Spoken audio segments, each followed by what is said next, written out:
DJ Big Rip. We in the streets, never industry.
exclusive. This is Hype Hour Radio with Big Grip, home of the hottest rising indie artists. I'm Fair Pimp. You already know I'm keeping it locked. Y'all keep it locked.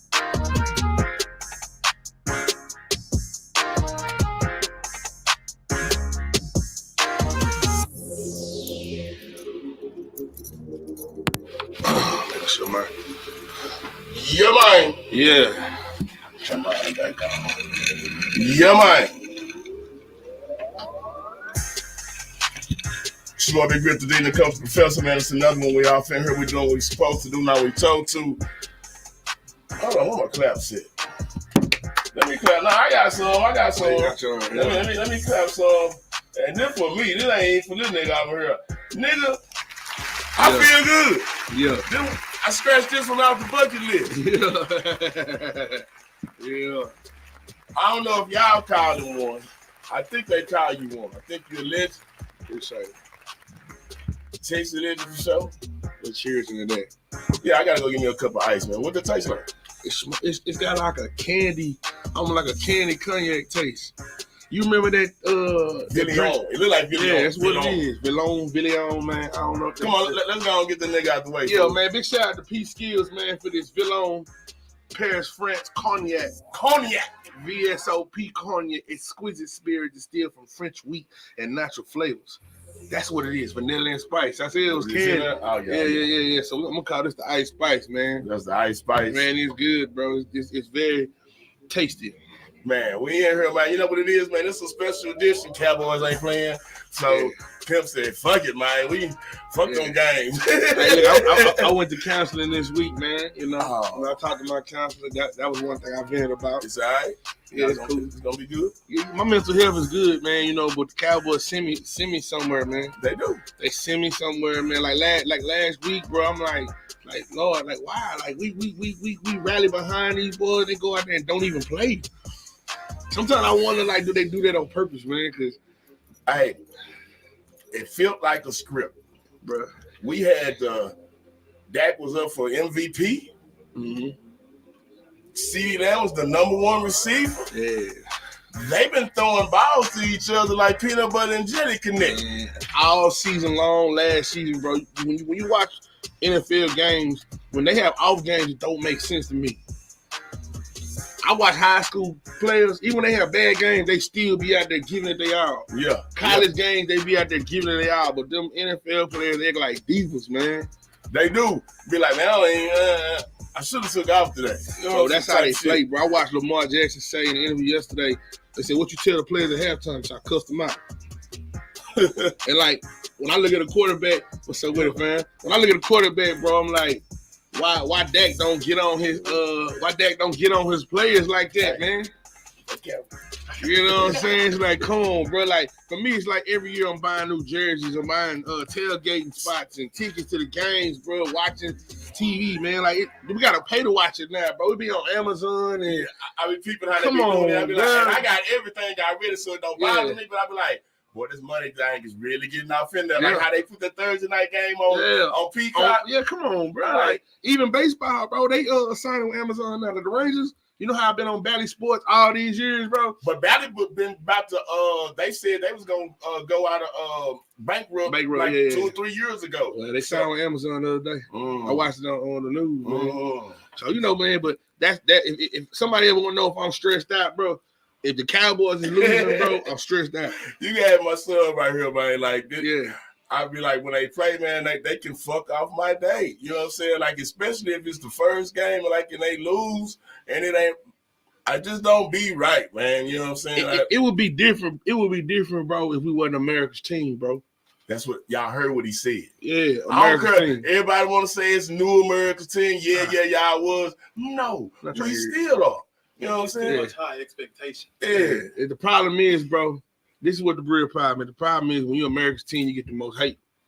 And when you get the most hate, when you lose, they don't even let us lose, bro. How many games you lost this year? With four, five games, bro? Like, come on, bro. Like, that's damn near perfect, man. You know what I'm saying? You a Dallas fan. You from here. You know what I'm saying? So I know you know all these motherfucking Eagles fans. They just disrespectful, bro. Bro, and we got Eagles fans in Dallas now, bro. Like, Fort Worth. Like, where they do that at, it's man? It's a gang of them, too. Yeah, bro. My partners, man. I got a partner named Juicy 9. My partner King, he won. Like Gilly the Kid, all them, bro. I'm like, man, like, come on, bro. Y'all weren't Eagles fans 10 years ago. I ain't trying to hear that, bro. At all. If you pick a team in the last 10 years, bro, you're not really a fan, bro. You just that's who you're rooting for. So, man, I want you to tell me something. I'm really gonna take it. Let's go. As you know what I'm saying, because I sort of look bad at myself. I see people say I'm a big jersey fanatic, hat fanatic. That's you know cool. What I'm saying, and shit. I ain't gonna lie. I bought Pittsburgh Steelers hats. I love them. I love. I don't give a fuck what the team is. I like the Jets. The Jets got a nice cut. Matter of fact, in high school, I had a couple Baltimore Ravens jerseys. Ray Lewis. Yeah. That's one of my all-time favorite players. And see, and that's the thing about me and my boy right here. You know what I'm saying? Yeah. I own one football jersey. What's that? You wouldn't think, you know what I'm saying, what it is. You know what I'm saying? What happened was I was in the hospital and they bought me a hat, tagged it up, you know what I'm saying? They had the stitch with the 15th and Robinson on it and everything. And so shit, I'm like, damn. I go ahead and say it was the Browns. Ain't nothing wrong with that. Oh no, motherfucker, that brown and orange is killing, bro. Yeah, just the football, you know what I'm saying, the motherfucking class. So I came home, I bought jerseys and shit all the time. I bought me a motherfucking jersey. I found one pretty cheap. Yeah. You know what I'm saying? Baker Mayfield. You know? I like Baker Mayfield. One of my favorite quarterbacks. I watched him today. You know what I'm saying? He deserves a contract, don't he? He threw that pick at that. Man, you know what? You know why you can't fault him for that? Because that linebacker was playing that zone. I seen it on his ass. Cause look, when I seen that ball go and I seen that linebacker kind of like acting like he wasn't going. He got it, bro. That's called watching the film, man. He looked good. The Lions look like the team. They look like the team right now, bro. And you can't blame Baker Mayfield for one play of the game, bro. Nah, you can't do it. He almost had 400 throwing yards, bro. Did he? Yeah. I think it was like 340 or something like that. And I ain't talking about like the stat packing, like, you know, like Dak Prescott do, you know, at the end of the game. I ain't talking about that. Baker bought all game, bought all season, bro. Like, pay that man. Yeah, I like it. But I don't have, that's the only football I got. I don't have no football hats. For real? I had a clean ass Green Bay. I gave it to my nigga Max Reno to do a heavy rotation with me. Yeah. I gave it, he's a fucking Packer fan. Then that bitch get on live the other night and goddamn me getting all in the camera with the hat and shit. You know what I'm saying? I forgot about that hat, but like, all my shit baseball, you know what I'm saying, hats and all, but I said that and went the long way about it to say, I'm a diehard Cowboys fan. Yeah. I just bought my wife, she got a Cowboy couple of outfits, you know what I'm saying, but I don't own Nathan. I got to get you one there for next season, bro. Man, I don't be wanting to wear what everybody else wear. That's what it is, Pimp. That's the only reason. And I just bought me some baseball, some Ranger shit. I got a lot of baseball shit. I'm a baseball fan. Me too. Yeah, so I'm a nigga. I watch everybody. You know what I'm saying? I love and guess what's in the mail on the way right now? What's that? I just found a Otani Dodgers. For real? They had the on-field boy, and it got, you remember they announced a Vin when he died, since you a baseball put a patch on there? It's on there, so that you know that's on the field. Guess how much that all come to the house for? How much? $70. That bitch was like 70% off, bro. Online. See, listen, I'm gonna be real with you. When it comes to like baseball, I wear any team. Yeah. I wear any team. But football, I don't own nothing but Cowboys paraphernalia, bro. And see, I respect that. But you know why though? I did an interview on the ticket. No, the fan. I was on the fan on G-Bag Nation, and they brought me on with the white boys. You know that it's like 105 radio station. Yeah. I'm doing the interview. And they like, man, Fat, you a diehard Cowboys fan. And somebody did like research on me and posted a picture of me with a Pittsburgh Steelers hat on. But I had on like a black and yellow outfit, bro. You know, they be trolling like a motherfucker. You gotta realize we from the South, bro. We what's the word they say? Soulful. We match. We mushroom hat, mushroom belt. That's how we do. So I had the hat to match. And you go on the store, you like, man, let me get that hat right there, little snapback. Man, they found that picture and blast me on the internet. He's not. I'm like, I got that. I got it tatted on me, bro. I got the Rangers tatted on me. I got the stars tatted on me, bro. Like, I am so DF Dub, bro. Like, I rep everything. But football, man, it ain't nothing good on my body but Cowboys. So nothing, bro. Nothing. I don't know that they would definitely try to get at you. You know what I'm saying, and find a way. But shit, if a motherfucker really from the city, they know you know what I'm saying, what you got going on for sure, man, with yours, man. Man, let's get to this music, man. Now let's just get to, we just getting the Fat Pimp, man. We having, man, this is a conversation that I really been wanting to go with, you know what I'm saying? Everybody at Fleet been like, Rip, man, you know what I'm saying? Get on back on top of your shit, man. You know what I'm saying? I think I do well at this shit. Man, you know I agree. I'm just glad that I finally got to come over here with you. But I've been wanting to get over here, but I'm a firm believer on God's time. I believe in God's time. I say this, my niggas that see that, they know that all the time. I say, bro, I don't rush nothing. You know what I'm saying? I love everything for friendships and everything, and let them be organic. You know what I'm saying? Because I don't like to rush shit. You know what I'm saying? I used to rush shit with bitches and shit. You know what I'm saying? Can't do that, bro. Yeah. And then on top of that, let me say this on camera, bro. Like, you've been a vocal supporter. It's one thing to be a private supporter, you know, and behind closed doors, like, man, I rock with your Fat Pimp. It's another one you like vocally said, you vocally support anything that I got going on, bro. I've always been like, damn, bro, really like rock with me, dog. So genuinely, humbly, I appreciate that, man. Man, when I started doing radio in 2013 and shit, you know what I'm saying, I realized how I was gonna put shit out. And this really go to where I want to start out, you know what I'm saying, how I first came across you. I want to tell a story, but I figured that I had to, you know what I'm saying, you know, be personable, and like if I'm gonna play the music, I need, you know what I'm saying, and I want to play the shit, because I realized, man, radio hard to bitch. Like, it was sort of easier back in 2013 when I started, but now, you know what I'm saying. But that's another conversation. I want to get into this. Right. First time that I probably heard your name, or maybe, and shit, I think me and my brother-in-law, we booked y'all for my niece's 16th birthday party. You know what I'm saying? That's when you were running with Ray Paul evidently. My dad, I grew up with. You know what I'm saying? And so, what was the song? I'm Getting Money. You know what I'm saying? Yeah. The song was a blast. Sure. So look, I'm at that time. I'm just rapping and shit and doing that shit, and I forget what year. What year was that when that song was out? 07, 08. Okay, 07. Okay, so yeah, I wasn't even doing radio. See, I was just strictly just out here rapping and doing shows and shit. Okay, so I'm doing little, don't even know what promoting is, but doing shit like that. My brother-in-law say, man, I want to get somebody for Jazz them Sweet 16. Yeah, she liked that song. He said, goddamn, man, we need to find somebody to see can we get them booked. Y'all did the shit. Yeah. I ain't know you. You know what I'm saying? Yeah. I knew you on the song and shit. Then I just thought of, you know what I'm saying, later on, you know what I'm saying, when I got the radio station, and I never was on, I knew you from Rack Dad and all that type of shit, but by the time I started playing music and shit, and like, so I used to DJ and hole in the walls around here, you know what I'm saying? And the first song that me and my nigga Pulo gonna see this, and everybody that was in Club Righteous at 2117 Evans Avenue know the song that me and Pulo had going. I don't know why you would put this motherfucker out. DITP. That DITP. Yeah. Say, man. Hey. Them little ratchets would not go home if you don't play that motherfucker. Man, let me say this. The hardest thing for an artist that's had success in the beginning of their career is reinventing yourself, evolving. So it was like I was in the studio. I had Guy with Dirty Water. I was living in LA. I moved back. It was me, Trey Ward. That was my first artist. Lil Ronnie Mother F. This dude named Jace Kennedy. If you look him up, he like one of the top barbers, celebrity barbers right now. And this dude named Mike Dub was the producer of that beat. They played that beat. We drunk as hell. We had just left Papa Dogs. We on them 3-wheel most. We lit. We in the studio. Yeah. At Media Tech. Matter of fact, shout out to my partner Cash, who got digital studio, Universal Studios. We all in there. And the beat come on. We just drunk. I mean, we real drunk. We come on stage.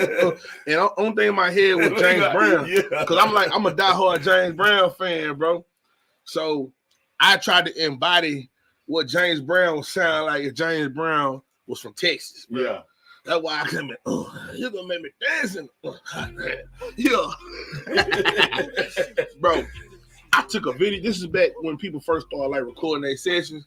So my partner, my old manager Rick, he was recording it, and we put it online. And we put it online. Everybody was like, "Man, what is that? What is that?" Because they ain't never really heard nothing like that, bro. Nah, at that time, It wasn't that this before Sukiana and you know what I'm saying, all that, you know what I'm saying, it just, you know what I'm saying. Yeah, man. I had fun. We had fun not only just recording the song, but I couldn't really compete with Yayo, Trap, Yellow. This was they aired, you know, they was babies coming in the game around that time, right? So I got a video with Half Pint. That was like the first video where I did like $500,000 since, you know, being grown.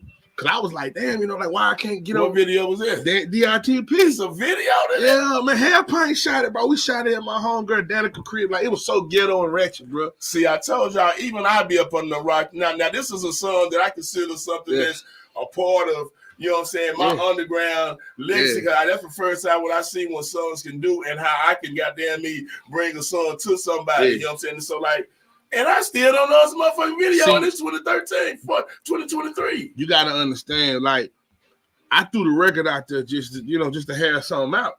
Pint was like, man, let's shoot a video to it. I'm like, all right, bet. What you want to do? He said, let's do it right now. Called my homegirl Danica. She was like, you can use my house. I said, we ain't got no girls. Somehow Pint called like one or two, and she called like her homegirls, and it was like a weird combination of women in the video. I had it by the time I put this out. I got you, bro. I got it. Yeah. We shot it. Got a whole switch over here. And that's when, I'm going to keep it a bean with you, bro. It's like, when I did that video with Pint, it was like I got introduced to a whole nother younger generation of people that probably never even heard of me. Yeah. And see, that's what artists got to understand. You may have had a hot run for 5 years, 10 years, but it's a new generation of people.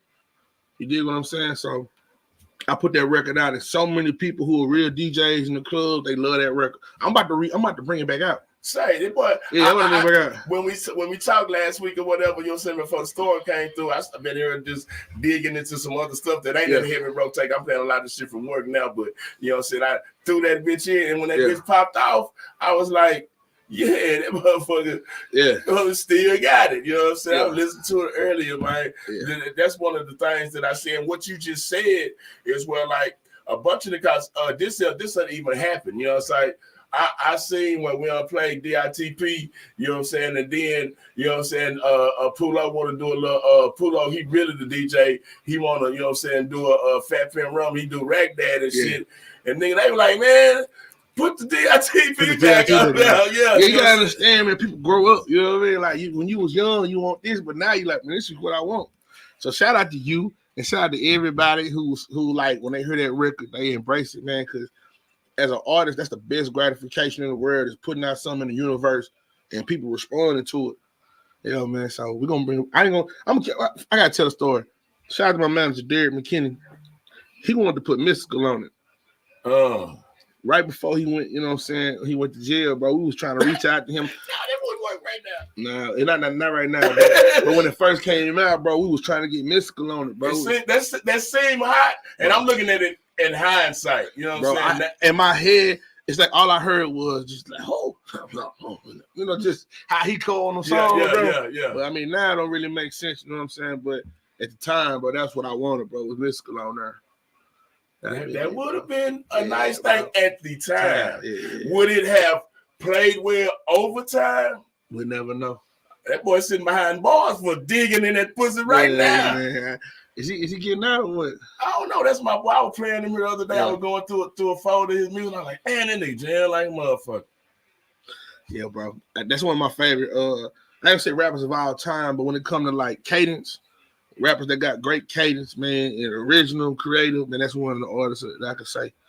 Definitely. Yeah, for sure. Definitely. I remember I'm still back home in Texarkana. My nigga Russell Brown, you know what I'm saying? He stayed up in Hooks, Texas. I stayed in Texarkana. I'm up at his crib. We shooting pools. We in that game room and shit.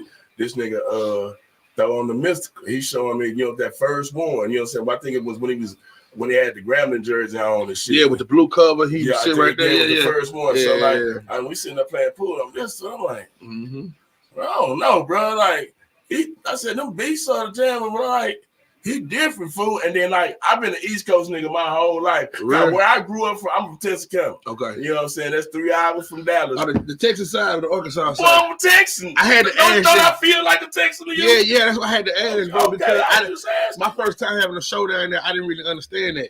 It's across the street. Across the street. Yeah. The little line, state line. Like Berry, you cross Berry. Yeah. That's Arkansas over there, and Texas over there. I there. didn't know I seen state line. I'm like, what is state line? They're like, that's Arkansas. Yeah. I had a couple shows out there. I done did after hours out there, man. Yeah, Texarkana lit, man. Yeah, man. Shout out to Texarkana, man. I need to come. You know what? I need to come back home, man, because I ain't been there in a minute, bro. Say they just had a big show. They took I think Big Homie went down there. Chemo Ginobili. Oh yeah. South Dallas Kiki. Shout out to South Dallas Kiki, man. Yeah. I think they all went down there. So they were trying to. A lot of people was asking. Pay Wade went down there. Ooh, yeah. Say, man. I don't know how to. I was trying to talk to somebody because and see how it went. It was New Year's Eve and shit. You know what I'm saying? So I'm pretty sure it did. Trying to see how I did. I like Payway. Yeah. Oh, say that little bro, man. Yeah. That's before the show over with, I gotta give him his flowers. I'll take some time and give him his flowers, man. Yeah, for sure. Cause look, man, you know, I see interviews, people hating on him, you know what I mean? You know what I'm saying? My partner was hating on him, man, but he doing his thing. I ain't saying that, but they probably my partner Rainwater be hating on him, man. You know what I'm saying? Right, I ain't never met Rainwater. That's your partner for you. Probably do know everybody. So look, hold on. I just had an epiphany. You know what I'm saying? I've been trying to say this for a long time. You know what I'm saying? Maybe I ain't been out there at the forefront because I ain't junking out. I don't jump in the middle of the bullshit and do a lot of shit. And then, like, I've been going through with some shit. Yeah. Health, you know what I'm saying? I go dialysis now. But this ain't here about that. Y'all know my plight.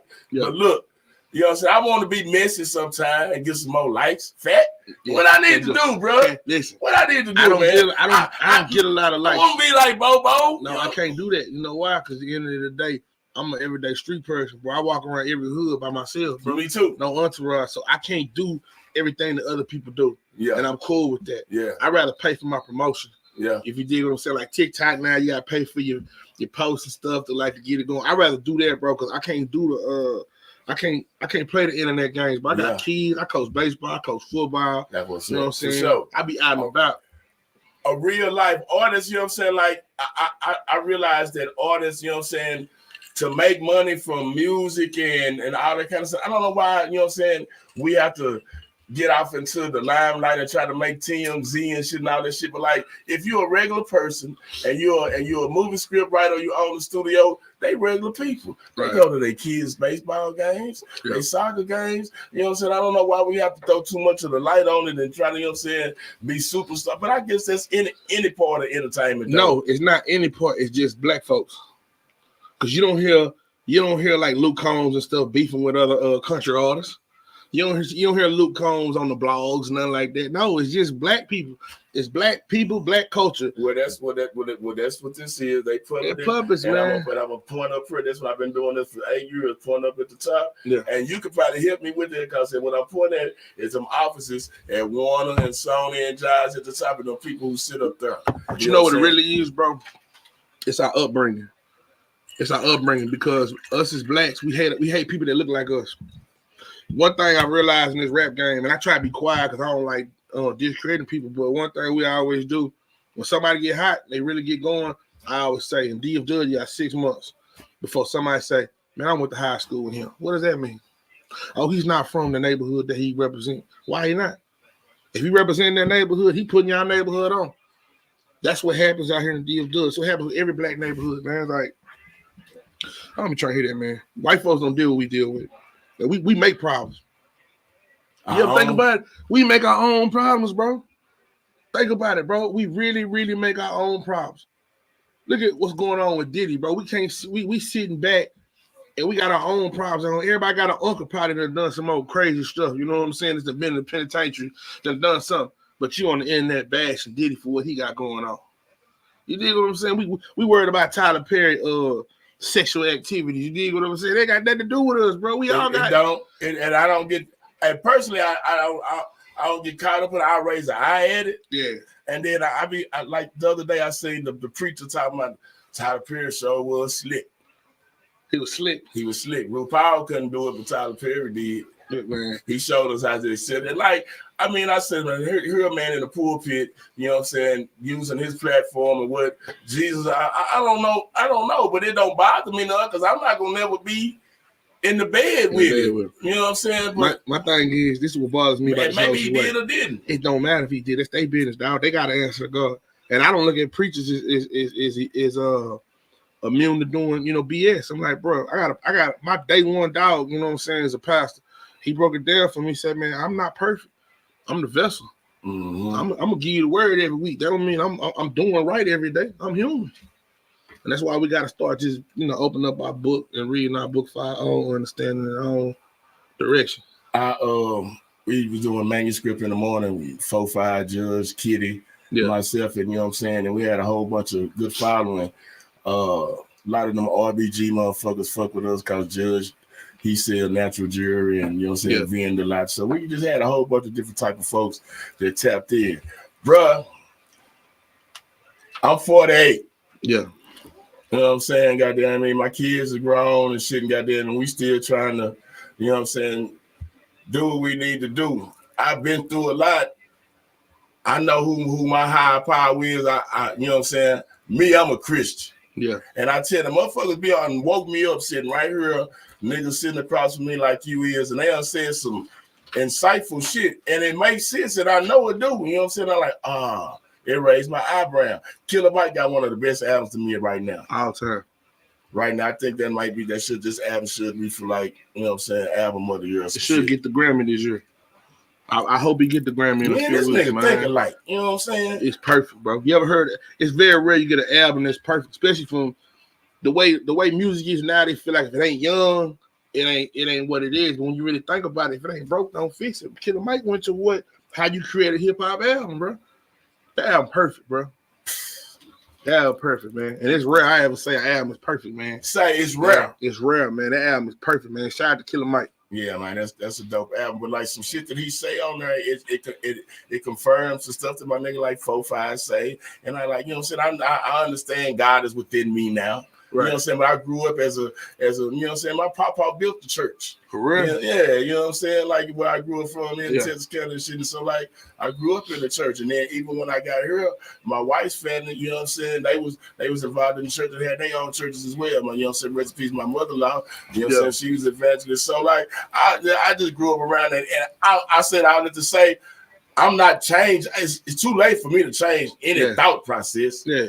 You know what I'm saying? I don't even, you know what I'm saying, instill that in my sons, and they 21, 22. You know what I'm saying? So, like, I can't go back and just change everything you already put in the motherfucker. Yeah. All you do is just, you know what I'm saying, you realize it's a layer to that now. Right. You know what I'm saying? And I'm going to think, you know what I'm saying, I'm going to study on that a little bit more every time. You know what I'm saying? Some shit like that. But, man, good shit right here, man. I'm sitting here with my boy, you know what I'm saying, Fat Pimp, man. Yeah. We gonna really get off into a whole lot, man. I'm gonna run me a video now. I'm gonna run that boy, you know what I'm saying, and had him all churched up too. Yeah. That DITP, man. We gonna get to it, man. The new album Workers and Stones everywhere, man. Make sure you fucking around with Tri-Coastal. We number one, huh? You gonna make me dance in the pussy. P Skills just text me back. Did he? Yeah, he said, you gonna make me dance in the pussy. Do that shit. He said he had to ER with his wife. Do that shit. Do that shit you do. Do that shit you do. Goddamn. You gonna make me dance in the pussy. Goddamn. You gonna make me dance in the pussy. Get down. You gonna make me dance in the pussy. You gonna make me dance in the pussy. Do that shit you do. Do that shit you do. Do that shit you do. Do that shit. Yeah. Goddamn. I'm a fat freaky nigga and she nut. Skinny bitch with her ass gon' thud. I be ballin' like dance with a pocket full of money. And if you fuck me like Piggy, I thud. You was talking that shit, now you running from me. Balls deep in the box, she getting all of me. Got a hand full of bundle, other hand on the waist. If I slip and pull a trigger, mess around and get some more money. Ride that dick, Maserati, then she go to sleep. Bill Cosby, girl, you not a vegan. Where you eat meat, I give it to her 4 times a week. Yeah, I'm loving how you lookin', keep your heels on. 18, we can get it on. Pop a pill, I'm going along with it. Pull her right behind her on the book. Nigga tryna dab in it. You gon' make me dance in the pussy. You gon' make me dance in the pussy. You gon' make me dance in the pussy. You gon' make me dance in the pussy. Do that shit you do. Do that shit you do. Do that shit you do. Do that shit you do. Goddamn. You gon' make me dance in the pussy. Goddamn. You gon' make me dance in the pussy. Get down. You gon' make me dance in the pussy. You gon' make me dance in the pussy. Do that shit you do. Do that shit you do.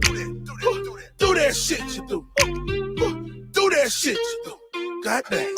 Fat nigga, but I'm blessed. Hallelujah. Why you stirring? Put your hands on it. I know it look big, but you a big girl. It's just standing by itself. You should come and do a dance on it. I'ma hit you when you need it. I need a beer when I eat it. Main chick, she a nympho. Side chick, she only get it on the weekend. I'm a name drop. Daddy struggle, fuck the stress about you. She want me to choke. Now she screaming, is it good or hurt? I be James Brown till she start squirting. Yeah, baby daddy got the stress. Now you finally wanna leave. I could be your doctor. I prescribe her that deal, make her feel good. You gon' make me dance in the pussy. You gon' make me dance in the pussy. You gon' make me dance in the pussy. You gon' make me dance in the pussy. Do that shit you do. Do that shit you do. Do that shit you do. Do that shit you do. Goddamn. You gon' make me dance in the pussy. Goddamn. You gon' make me dance in the pussy. Get down. You gon' make me dance in the pussy. You gon' make me dance in the pussy. Do that shit you do. Do that shit you do. Do that shit you do.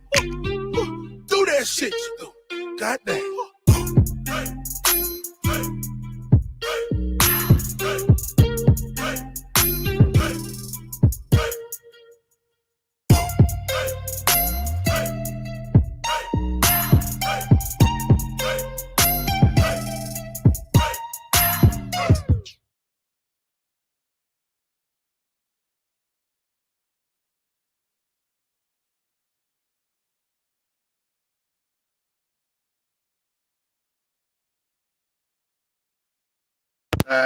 And they she was like, you know, my old boyfriend. Goddamn Arkansas. I fuck with Arkansas though. Yeah, man, Arkansas is hot, man. Yeah, you know what I'm saying? man. Yeah, shout out to Pinky though, man. Pinky, I started noticing and she not only, I like how she doing it because she not only, you know what I'm saying, tapping in with around her, I still doing a whole lot of shit for back up that way. She trying to really like put them on, you know, like when we get off the air, I should have texted me. I said, who hot in Arkansas right now? Because when I came on, Arkansas, Oklahoma, Louisiana, embraced Texas. And I'm like, why we ain't never like brought Arkansas to Texas and did the same thing? Who do you know any artists out of Arkansas? C Mad, he's a rock with my partner, C Struggs, you know what I'm saying?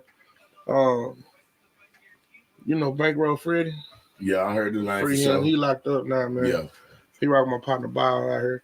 But yeah, I'm gonna be honest, man. Like if they from Arkansas, I'm trying to work with them. Man, is it El Dorado or is it El Dorado? El Dorado. El Dorado. I didn't. It's a little club, bro.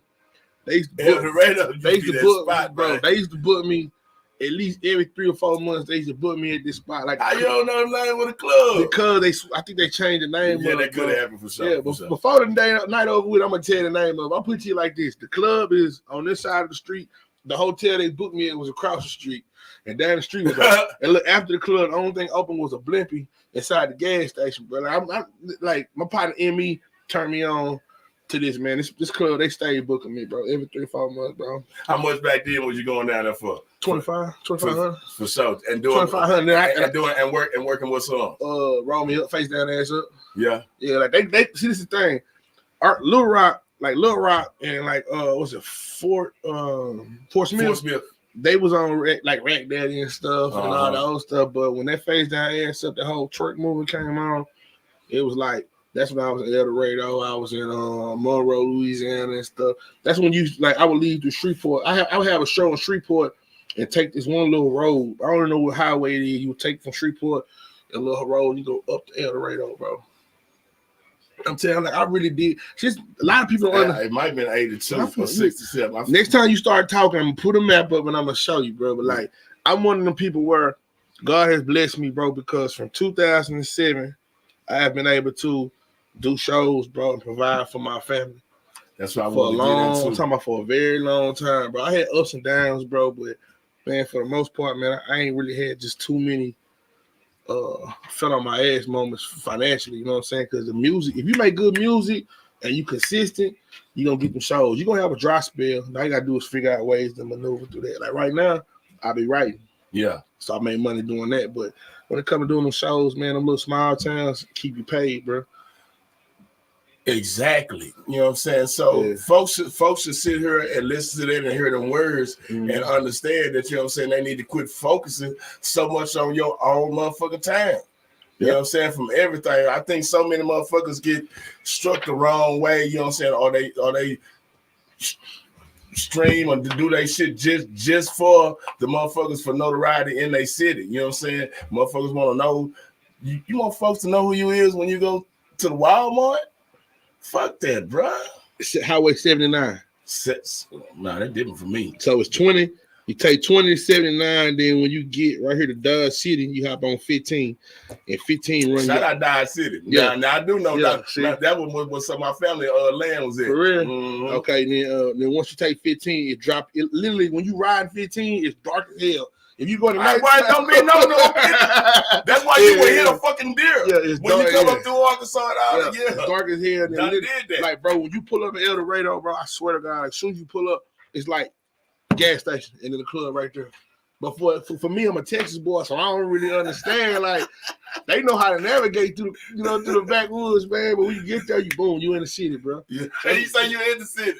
I'm in the city, El Dorado, bro. Big shout out to El Dorado, Arkansas, man. My cousin Tasha from El Dorado. And do you fuck with the real underwear, D-Dirt them? Yeah. Okay, so you know what I'm saying? That's where they from. They from El Dorado. They in saying, bro. Big shout. I gotta shout my partner M.E.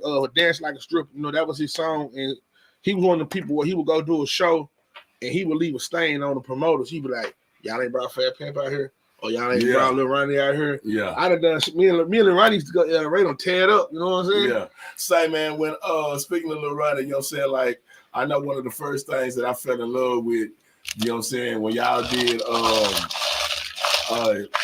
Moves to Make. Yeah. And that video, and around that time, you know what I'm saying? Because he dropped I forget the other one. New Year's resolution. Yeah, you know what I'm saying? Just the concept of Moves to Make, bro. Like, and that's why I was learning how to broadcast video at that time, but you know what I'm saying? I wasn't perfect at it, shit. I don't know if it was system work or whatever, but shit was lagging and shit. Yeah. But I wanted to put that video out so tough, you know what I'm saying? Like, God damn, you know what I'm saying? And then I watched it, you know what I'm saying, since then, and I watched it the other day, and I'm like, man, this motherfucker video, just the acting in it, the script writing and shit, and how y'all put this. I wrote this script, bro. You know what I'm saying? So that's the thing. Like, big shout out to Alpha Male Visuals, man. He probably like the hottest thing in Atlanta right now. He went from doing Lil Ronnie and Fat Pimp. He doing Lil Baby now. Yeah, you know what I'm saying? So, like, he doing. He paid now. I probably can't even afford him right now. You know what? Yeah. I got a nigga that shot my first video. He went to Atlanta doing corporate shit, but like he Atlanta doing this thing. Yeah, Mr. Ripper. His name is motherfucking Ripper. Okay, shout out to him, man. But yeah, so I wrote. We sat down. About that. Yeah, we sat down, man, and we went to Atlanta on some radio promo. But at the same time, we was out there for like a week. We like gonna shoot videos. So I sent the treatment to the director. He tweaked it a little bit for the camera purposes. So I ain't always knew that. You know, treatment. What is actually the treatment?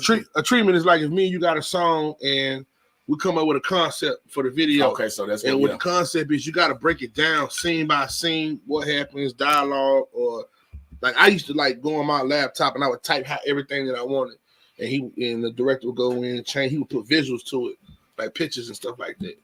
Wardrobe, you know what I'm saying? Time of day. And you got to realize we shot that video right outside Atlanta. Now I'm gonna keep it. See, this is the thing about the industry. I'm playing boy too. We was on radio promo. I ain't even have a haircut. Like that's how honest I'm keeping. Like I'm one of the people. I go to barbershop, bro. Like every 4 days, bro. Like get an edge up, whatever it is, man. At the time, we was on the road. You know, we po man hustling, bro. Man, I went in there, man. I took a razor and edged myself up, bro. I ain't had no haircut in the video, bro, but the video came out perfect and super perfect. Yeah, big shout out to Dirty Water, man, because they really, when I first got with Dirty Water, they really synced the vision, man. They really synced the vision, man. Like, man, tell me a little bit about that, because I say some of the first round of drops that you gave me, you know what I'm saying? That you saying Dirty Water on them, you know what I'm saying? This is Hype Hour Radio with Big Grip. Yeah. Home of the hottest rising. Yeah, you said on this one, but I'm keeping it locked. That's another thing, though. But like, you know what I'm saying? Like, when you got, what came up to you for you signing? To talk to me a little bit about you signing with Dirty Water. All right, man. So I had just beat this case, man, and my cousin was just like, bro, we need to get out of Texas, bro. We need to clear your mind. You know what I'm saying? You know how it is when you go through some legal troubles, man. It's like you don't really know what's next, man. So we moved to LA, and Rick called me and was just like, man, I got some people trying to sign you. I'm thinking like, man, all right, whatever, man. You know, I hear it all the time. He's like, nah, the name of the company called Dirty Water. When you say Rick, that's the Breakfast Brother, ain't it? Yeah. Okay, for sure. Big shout out to Breakfast Brothers on 1309 East Barton Road, Arlington, Texas. Yeah, you know what I'm sure. saying? We got one of my hood, Camp Wisdom. You know what I'm saying? We got the express one. I just seen them. I was walking out of dialysis the other day, and it was a little late. They on CW33. Oh yeah, you got the TV show. Yeah, in the kitchen with Breakfast Brothers, man. Shout out to y'all, man. man. Yeah, you know that's my family, man. I didn't know. I think when I first used to try to reach out to you, you know what I'm saying? He talked to you about your business or something. I don't know what the fuck I was calling. We had hook you for, but I talked to him before. We started at King of Diamonds. So like all this is from it was like Dirty Water, stack it up. We opened up King of Diamonds, we opened up the Pink Lounge, and then the pandemic hit, then we opened up Breakfast Brothers. Okay. Yeah, so but back to the Dirty Water situation, man. He called me and was like, they want to meet. So I left LA, and from the time I landed, it was on. I met with Sheik, you know what I'm saying, Sheik and the big homie Big J, and we made it. It was just me. It wasn't nobody else, just me. And then I brought on my artist Trey Ward. Then I brought Lil Ronnie to the situation and took off. The only reason the situation didn't really just take off how it's supposed to, they had brought some more people in from out of town, and they looked at me almost like, you know how you know too much? You know how you know too much, and then they look at you as a threat. And that's what happened. The people that they brought in, I don't do the name drop tonight, you know what I'm saying? But they probably was from, you know what I'm saying, looking at the business point to like shit. They trying to look down the way how they can steal your points, and you know what I'm saying. They look at you as like this other shit. What people got to understand is that just because you fat pimp to Texas, Louisiana, Oklahoma, you may not be fat pimp to somebody from California. Definitely. So they came in looking at me thinking, oh, he's just another rapper or whatever. But then when we go on the road, they was pushing Lil Ronnie. We go to the radio, like the meet and greets. They wouldn't even have my name in the meet and greets. So what I would do is, instead of me being a hater, I would drive. I would drive everywhere we went. So what I would do when I get to the cities is, when Ronnie be doing radio, I'm walking around the radio station, going back, reconnecting with the DJ. They look like, Fat Pimp? Like, yeah, what's up? Oh, snap. Next thing you know, the people that's with Dirty Water's like, how do you know them? They're like, you don't know who Fat Pimp is? And he's like, nah, he's a legend. Ooh. So now it turns into I'm being insubordinate. You dig what I'm saying? That's because really you trying to undermine some of the shit that they have. Yeah, because it's like it's protocol. It's like if we on the road doing a Lil Ronnie campaign, and they got Fat Pimp who's always going to the radio station doing his own thing. I'm going to the club and doing my own things. Like, I don't need a record label to like solidify me. I've been doing this. Every city we go to, I know everybody. I don't care what label you put me on, give me on a program, I know everybody. People don't do no play with musical chairs in the music game. So when we go to these cities and stuff, I'm realizing like, damn, I'm really like that dude. You know what I'm saying? I don't really need no anybody just need a little paper behind me to distribute. Right. And so that's what happened with Dirty Water, man. I looked at it as a stepping stone. And the people that got involved, it's really what effed up the whole situation. Because we really should be bigger than QC. Dirty Water could have been bigger than QC. Straight up. How many more different artists did they have? You know what I'm saying? Man, it went from, they had the first artist they had was Zerion. Shout out to him. That's my dog. He's from Inglewood. It was him, it's me, Trey Ward, Lil Ronnie, T-Speed, that's on the radio station now. Him and Superman. Free, what's my boy name? Bugatti Casino. There was all kinds of different people over there. Yeah, I remember when he got on. I like, when they went and grabbed Bugatti, I was like, man, what they doing? I like, now they just grabbing everybody. Well, I think because, and the reason I thought at that point, because at that point, now I could understand it if they was, you know what I'm saying, had blue, but in my eyes, they hadn't blue. You know what I'm saying, like that. I didn't see no big old, you know what I'm saying, announcements or nothing like that. I keep it a buck with you, and I say it live on camera. It was me, Trey Ward, and Lil Ronnie. I really felt like we could have been bigger than what we was. But I feel like sometimes when you have a good situation and you bring in somebody thinking it's going to help the situation, when you bring that person in, they end up messing up the business. And that's just what happened. I mean, it happened every day. You know what I'm saying? Yeah. Corporate business, blue collar, and street work. But to their defense, Sheik was my man. Me and Sheik are Capricorn. We 2 days apart. Like me and Sheik used to yell at each other on the conference calls and be texting each other at the same time, like when we going to Papa Do's. You know what I'm saying? That was our thing. And so what I would do is when New Year's resolution was doing what it was doing at the same time, I'm a team player. So when New Year's resolution is blowing up and Ronnie getting everything going on, we be on the road. Man, I had that moves to make in my back pocket. So we got to Atlanta. I was like, yo, here go the treatment. That's already wrote. Shoot the video. Next thing you know, boom, that video came out, and that's when people started really like, damn, you broke that treatment? Like, yeah, well, write me some treatment. Then next thing you know, me and Ronnie getting movie roles. So it's like everything, dirty water situation. I forgot about what's the last movie I watched? Sir Charles Christmas Story. Did I watch that one? I just did that. That came out. That's shout out to Sir Charles, Snoop Robinson, Lil G from Silk. Say, yeah, man. I'm in there, man. Like, Dirty. I'm in the new Dirty Third movie. Yeah, I seen that one. There's two of them I seen that you was in. So, man, shout out to like you. Honey Banks gonna be over here in a second. That's my baby. We in a. I think I want to say. Oh, they just casted me for part 2 of her movie. Knee Deep. Knee Deep. Yeah, I'm in part 2.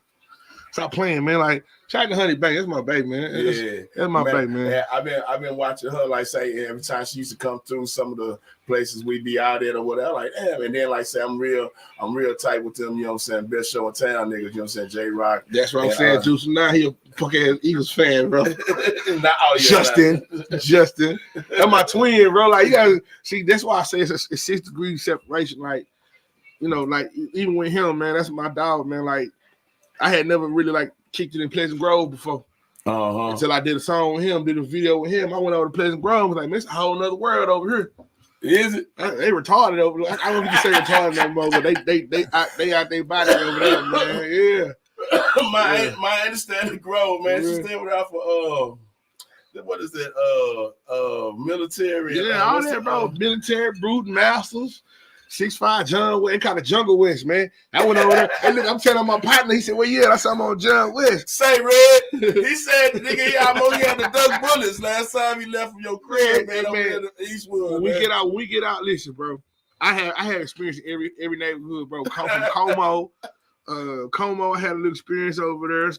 When I did the interview with Red last year, I'm leaving this house, man. They got the bus. I'm literally at the corner store at the light. They shooting in front of me, bro. I'm on the phone with my partner from South Seas. They shooting me. I'm like, bro, you gotta love Texas, bro. It's all good, man. Yeah, man. Shit, you hear that shit, you know what I'm saying, all around this motherfucker. I love Fort Worth, bro. Unless you live out in this country. You know the only thing I don't like, though? I wish I had more partners in Fort Worth, though, man.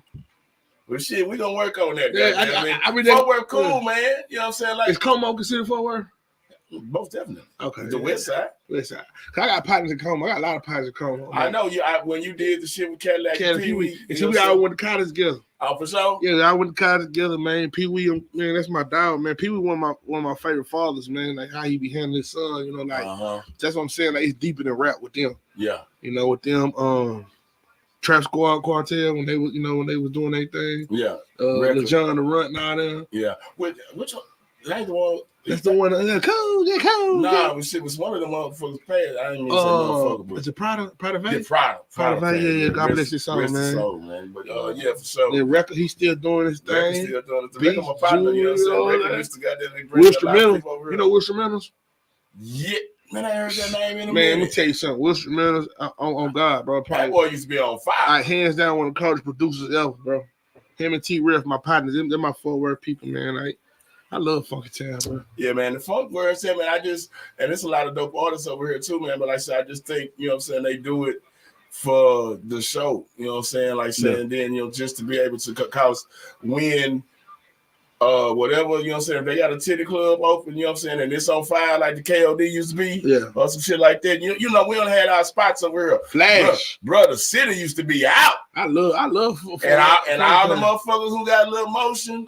You know what I'm saying? All them boys. And then them niggas, they usually the ones with the videos and the shit. They videos behind and then they want to be outside. Where's Smoke Dean at, bro? Where is Smoke Dean? I think he got into real estate and just let it be, bro. If anybody see Smoke Dean, you tell him, man, I miss him, bro. You and me both. Smoke Dean, you man. Smoke Dean is the first nigga. So check this, bro. I get Tri-Coastal Radio 2013 or sometime. Yeah. And so I'm trying to goddamn me.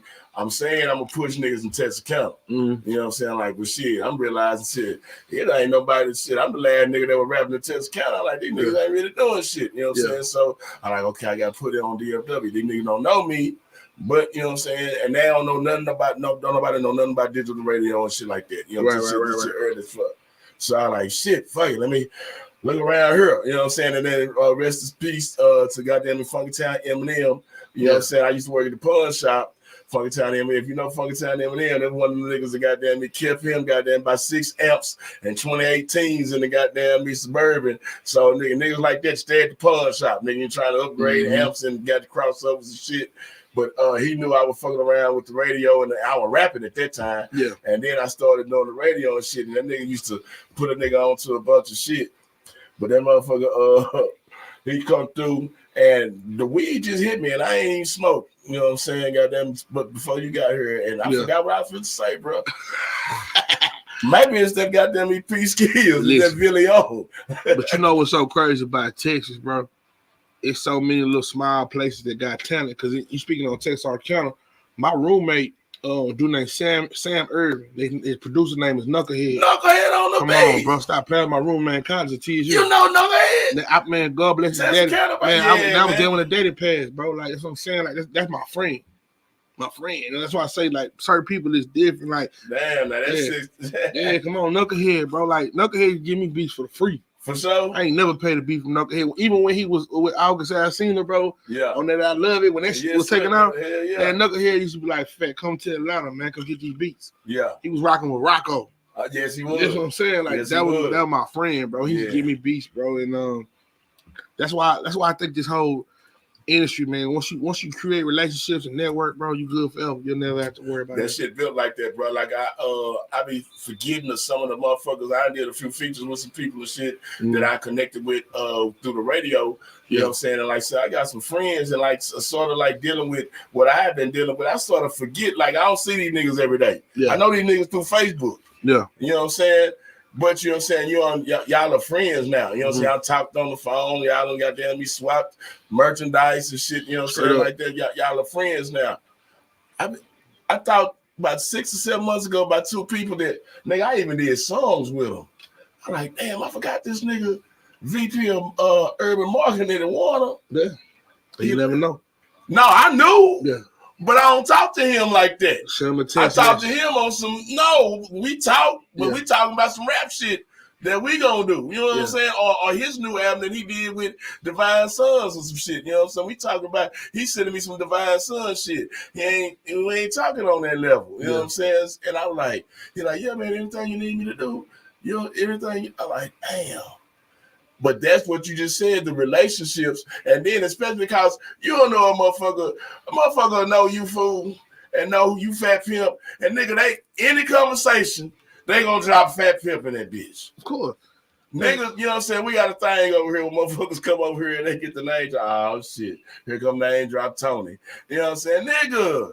You know what I'm saying? Like, and you don't know, you know these motherfuckers, but like you can't cop. I told you P skills and goddamn you surprised shit out of me. You called a nigga on goddamn me FaceTime. And look, and the only reason he didn't answer, it's like literally 5 minutes later, he said, I'm at the ER. Yeah. Like, hope that's going on. Shout out to my partner Beto. You know what I'm saying? Beto came in the store, the Pimp C told him. And Pimp C was getting to my nigga Short Dog. He said that Pimp C was like, man, I tell you what, if Short Dog your partner, call him right now. It was like 5 in the morning. He said, if he answer the phone, that's your partner. So me and my cousin, to this day, we got a rule. If I call you and you pick up the phone, you my dog. If I call you, you let me go to voicemail, or you don't text me and say like I'm doing something and say I ain't rocking with you. Yeah. So I stand on that. If my cousin called me right now in the middle of the interview, I'm gonna tell you, hold on, hey bro, I'm doing the interview. Yeah. Busta Rhymes end up saying the same thing in his interview on Drink Champs. It's like it's a principle. It's like, man, look, if you my dog, answer the phone or text me, be like you doing something. Yeah. Don't just like let me think you don't rock with me. That's how, even like with the whole like say cheese, man. Like me and I used to hit Sean Connery. Judge, you hear that part? Yeah. I'm telling you, bro. Like that's why I fell out. Call me, man. Yeah, pick up the phone, bro. I'm just old school. Like you don't rock for with anything. Me. You know what I'm saying? Like if you anything. I know my nigga gonna get mad, but tell me this. Okay, so I'm doing an interview the other day. Yeah. Tell me if I'm wrong now. So we done did 38 minutes, bro. Right. The audio was on another setting. So we having a conversation like we having a conversation right now. It's good. Right. I ain't paying it like right now, nigga. I'm live on 3 different platforms. I ain't paying it no attention because I'm focused on you. Right. You know what I'm saying? So they texting in there or comment that they should that my sound ain't on. But like, yeah. But if you my boy and you know what I'm saying? I ain't looking at the phone. I ain't looking at the live right now either. I don't give a fuck about the live. I got Fat Pimp here. We vibing. Yeah. So look, but nigga, shit, if my sound off, call me, cuz. Yeah. Was I wrong for saying something? No. My nigga though. If you my nigga, you supposed. If anything, that I hold my partners to the highest thing. I hold them higher than my mama because I look at it like, if you my dog, you supposed to be like, hey, bro, X, Y, and Z going on. Whether you like it or not, you supposed to be like, hey, Fat Pimp, you misspelled villain on your post. You should be able to be like, hey, bro, change villain on your post. Right. We should be able to rock like that. But if you don't tell me, I feel some type of way. Yeah, you know what I'm saying? Yeah, and it's love. Especially sound. Sound is that's a reflection of us. Of us. Yeah, nigga, bro. We got the heavy rotation video countdown. You know what I'm saying? Bro. Like one of the hottest shits going. You know what I'm saying? Niggas want to put us up on what's like I would never. You know what I'm saying? Like, and then like he said, well, nigga, last time I called you on such and such interview, and so you said further you got mad. I said, because you said I interrupted, because I was like, nigga, why is this nigga calling me? He did. Now this what happened. So if I got to tell my story, I got to tell you. So he on interview or two or so before that, it was something wrong with the audio, and he called me. I was like, man, what the fuck you calling me during the interview? You know what I'm saying? Like, you on here with me. He like, nah, nigga, you all right. Oh, my bad. He said, see how you act then? I like, but nigga, you shit, we good. So if I get mad again, fuck it. You know what I'm saying? Call me and tell me, like, bro, fix the audio. You know what I'm saying? I ain't gonna be mad no more, but you know what I'm saying, Judge? You know I love you though, but nigga, don't let me do that no more. Tri-Coastal Radio, man. We number one Philippine hip hop from coast to coast. Man, it's on a Sunday. You know what I'm saying? We get in there. Yeah, I ain't looked at the score. What's the score up there, man? 24-20. That's what I'm over here doing. That's 27. Kansas City got 27. Oh, they can't. I mean, it's gold. Yeah, with 11 minutes left in the fourth. Judge.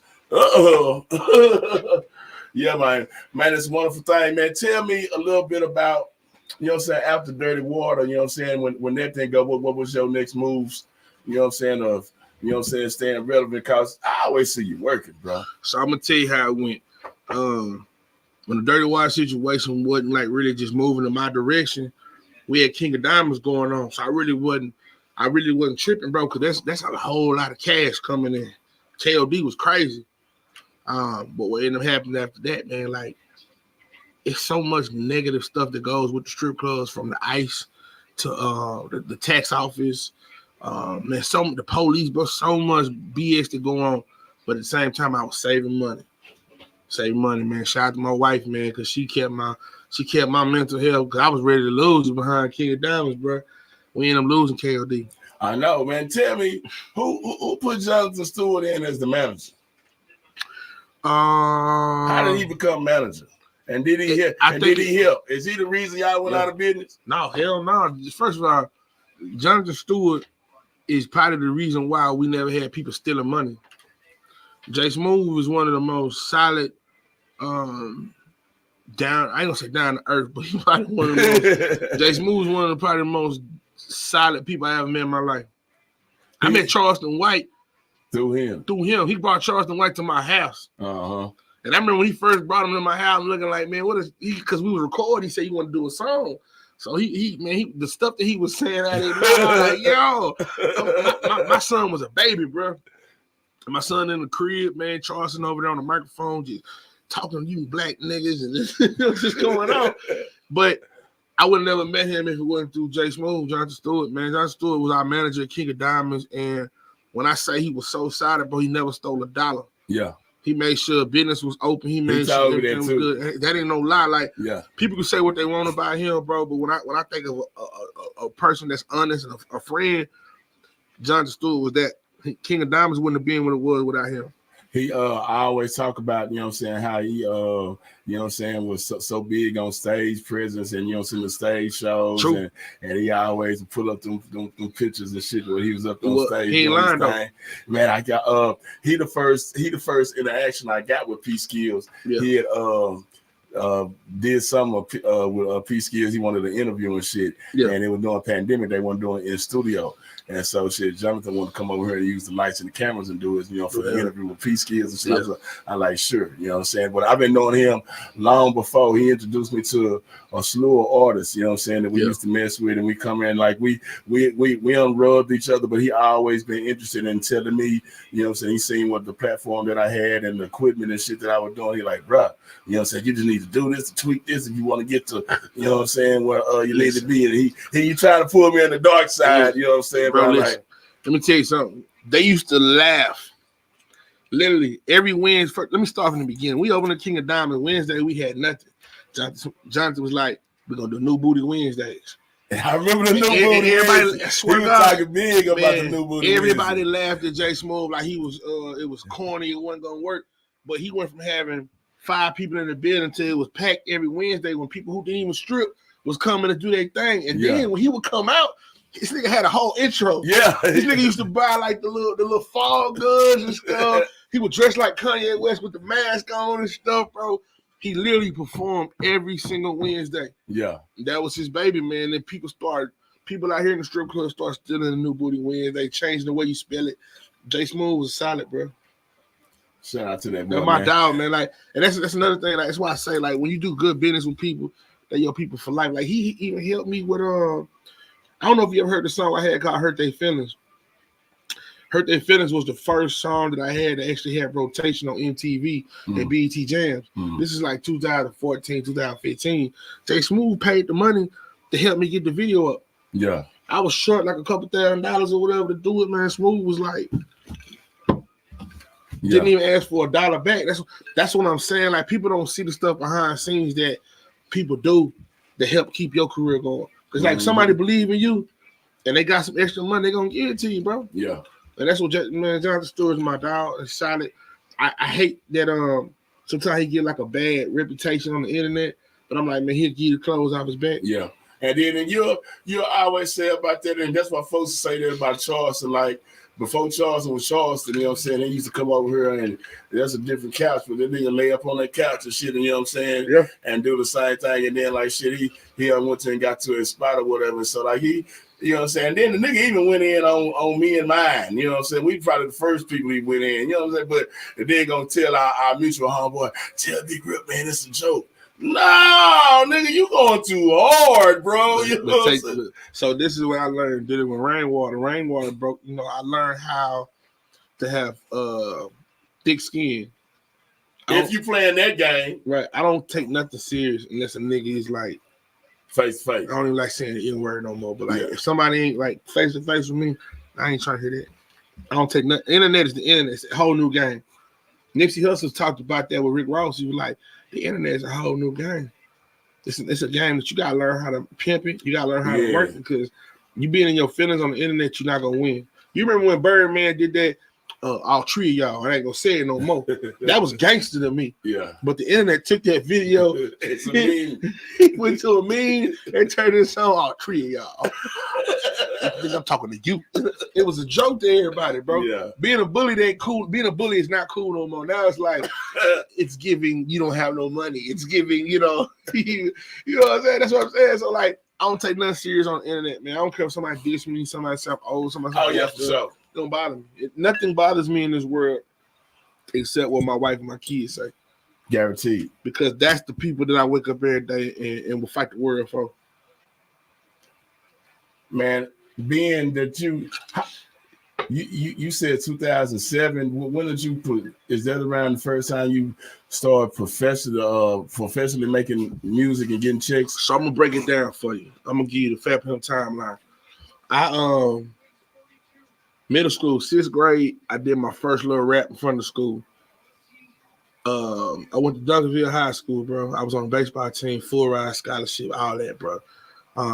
Coach told me, hey, man, you been showing up late to practice, missing practice, because I was a battle rapper in high school. And Going into my senior year, man, coach told me you show up late, blah, blah, blah, you off the team. Somebody called me out at lunch, like, man, you know what I'm saying? It's whatever after school. All right, bet. Meet me here at the bus stop. Let's get it. So I'm out there battling, going off. Try to sneak on practice field. Coach throw me off the team. Coach said, man, get off my field. Grab me by my jersey.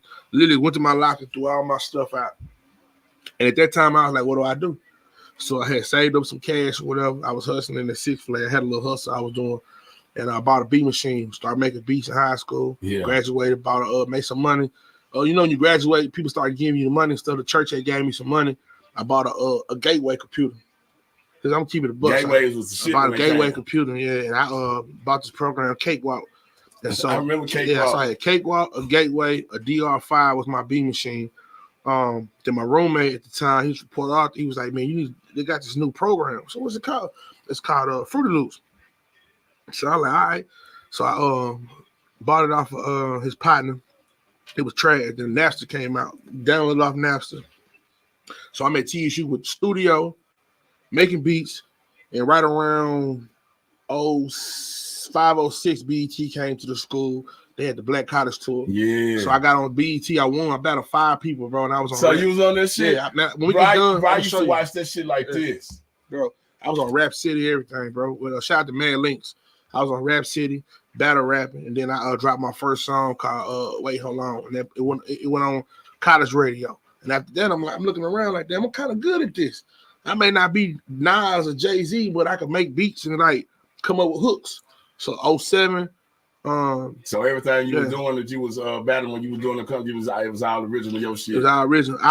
Beats and everything. What I like to tell people is this, man.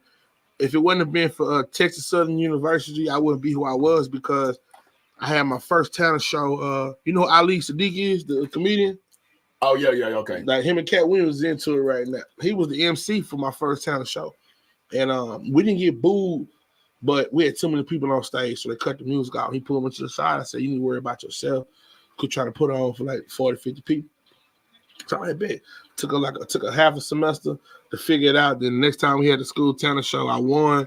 And then it was on. So how many folks you have on stage that time? 3. 3. It was me, my partner, and this dude who could sing. And after that, it was like, okay, I realized I know how to control the crowd. So when you a person that can control the crowd, you realize writing songs, make the beats. I'm in the driver's seat. So now I created Direct Daddy beat, and I was just rolling. This is back when the pills was popping. I'm rolling, made the beat. I'm getting money. All those songs everybody know me for, the rolling off hits. Yeah, bro. I made the beat. Yeah, come on, bro. I'm deep. It's 3, 4, 5 in the morning. Everybody sleep. I'm sitting there on my computer screen, just like, yeah, this gonna go. This gonna go. And so I was at 06, 07. I got professional. Got my deal 2008 with Warner Brothers. I was blessed, man. I had a deal with Warner Brothers. Me and Wiz Khalifa was signed at the same. It was me, Wiz, and Vic, the nigga that sang "Get Silly," and then he had the song "The Wobble." You know the Wobble song? That wobble, baby, wobble, baby, wobble. Yeah, that's the same person that sang "Get Silly." We all got signed at the same time.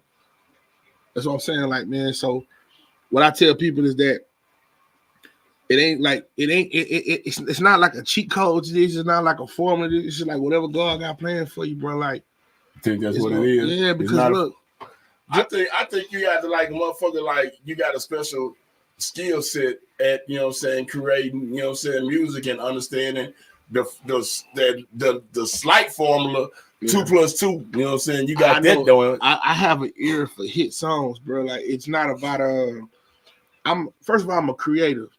And that's the difference between me and like new rappers. A lot of new rappers just say whatever they say and put it out. Me, I'm a creative, which means like, even with me being here with you today, I got an idea when I get home what I want to do. You got Gangstar on that wall, bro. Great album, man. Come on, DJ Premier and all them, you know, come on, bro. Like Guru and all them, bro. Like I'm hip hop, bro. Yeah. So when I came in, I didn't come in here just to like observe. I came in to be inspired, bro. You dig what I'm saying? Wow. So Chris Cross, that Fun Master Flex album, bro. Even the Tunnel. You remember the Tunnel album? I do. See what I'm saying? Because I heard you say you were East Coast growing up. Yeah, I agree. That's how we could watch was Rap City, bro. So that's what I'm saying. Like, so as a creative, and I'm from Texas, Pimp C is my idol. Pimp C is my idol, bro. He was a producer. He would hear stuff he would go like play it himself. He wouldn't ask nobody else to play it. He would play it himself. That's how it was with music. When it came time for shows, everybody like, man, who gonna do our show CD? Man, I had the cakewalk. I never got rid of cakewalk till I had to. I'm one of the people, man. I'm a pimp. Whatever app I got on my computer, bro. That's sort of what I got going on over here. Yeah, you know what I'm saying. I never bought a MacBook, bro. And this is on my dead granny show. I didn't buy a MacBook, bro, till like 2014. And the only reason I bought one was because the programs my PC crashed on me. The one I told you about with the flooded apartment, right.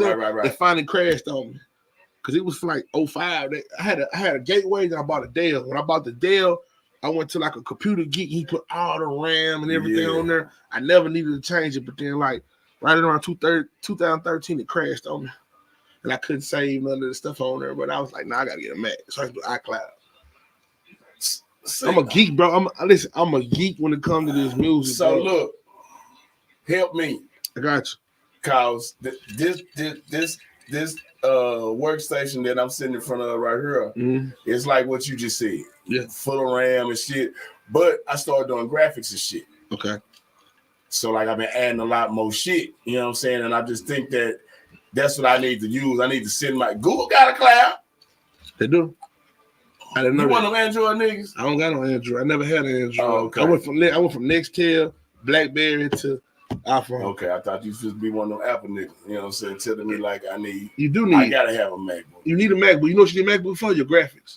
I think B King still got his PC when he make his beats on.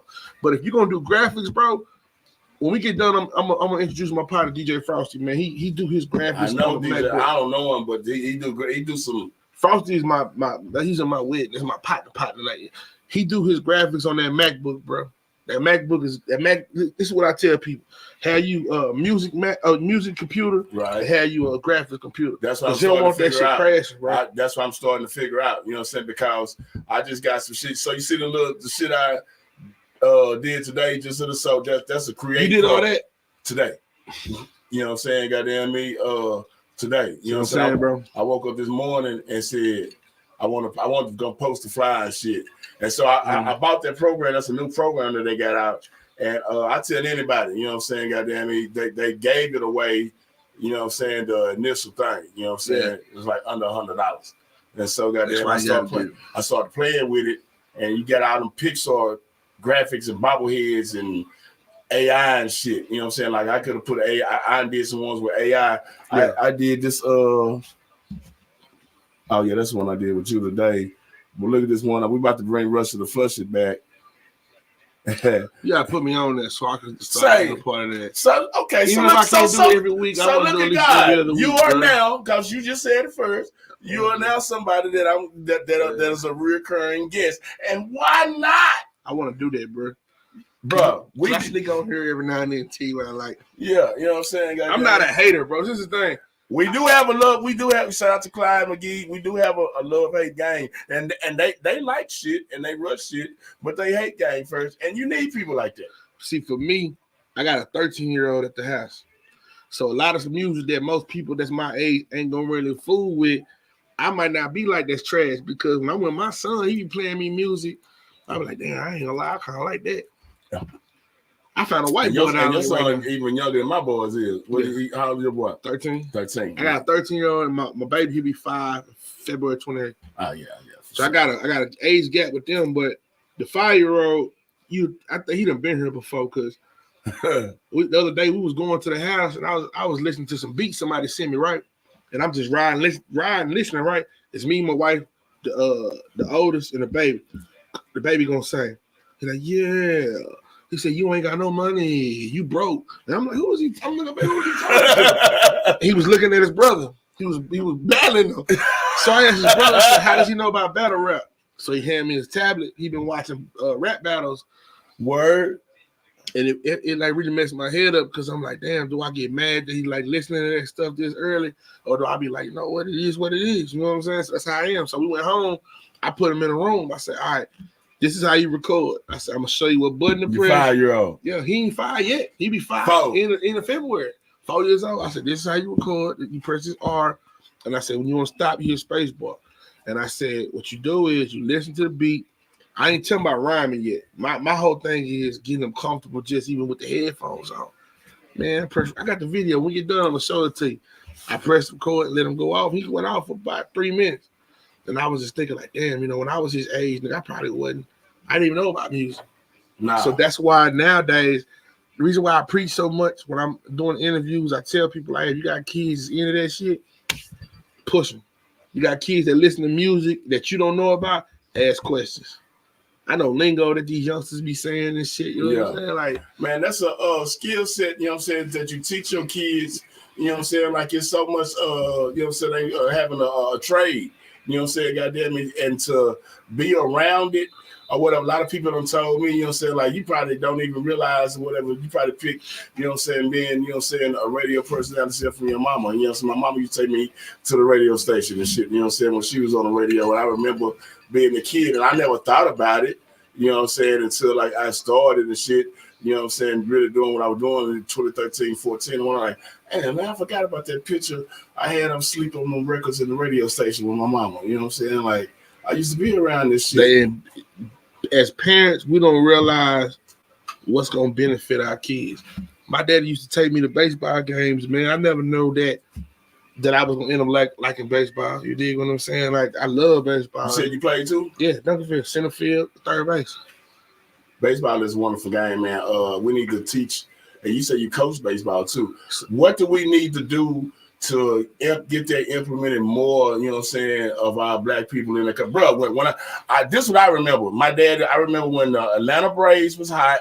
Right. All you really had playing baseball back then was TBS. Mm-hmm. My dad was always laying on the couch on this off time, and and when the Atlanta Braves be off, I'm be on, they be on TV and shit and I remember all the black players, Ricky Henderson, goddamn me, what's the nigga from Seattle? Ken Griffey. Ken Griffey Jr., what I'm saying? Like, bro, I remember all these different players because I'm older, I grew up from, goddamn me from through the end of the 70s all the way up, So, but I really started paying baseball attention as a grown man probably about 5 years ago. For real? Yeah.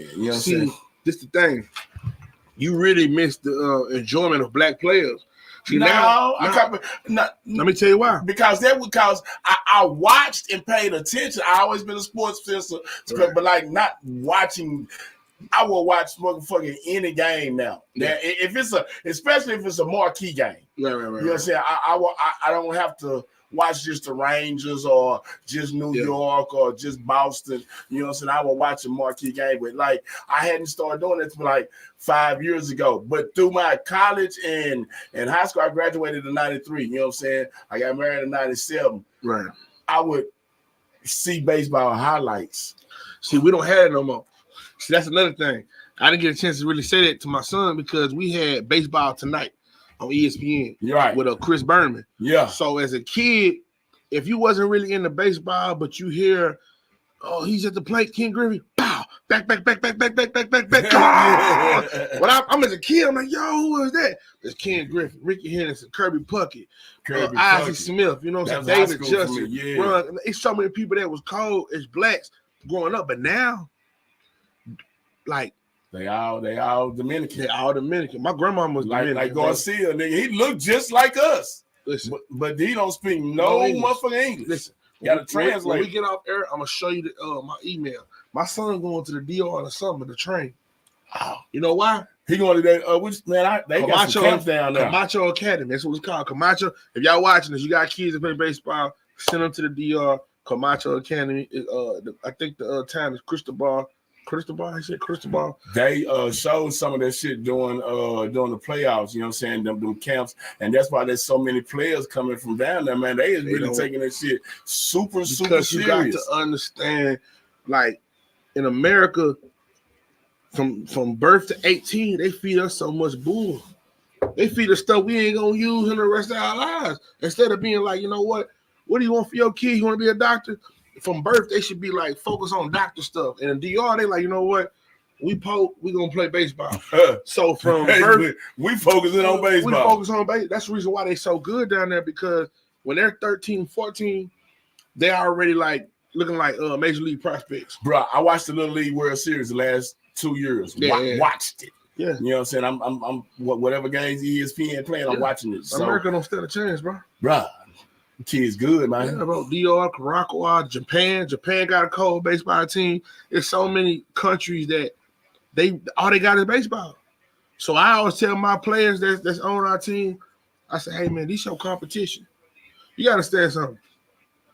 I went through the football phase where I had my older son playing cornerback, wide receiver, and I'm watching all these people in the stands and I'm like, man, why am I wasting my time with this football? I can put my son in baseball, pay a little extra money to tournament, because we play tournament baseball. You play tournament baseball, and he could be looked at 13 years old. By the time he's 16, he already either got a full ride scholarship or he getting drafted.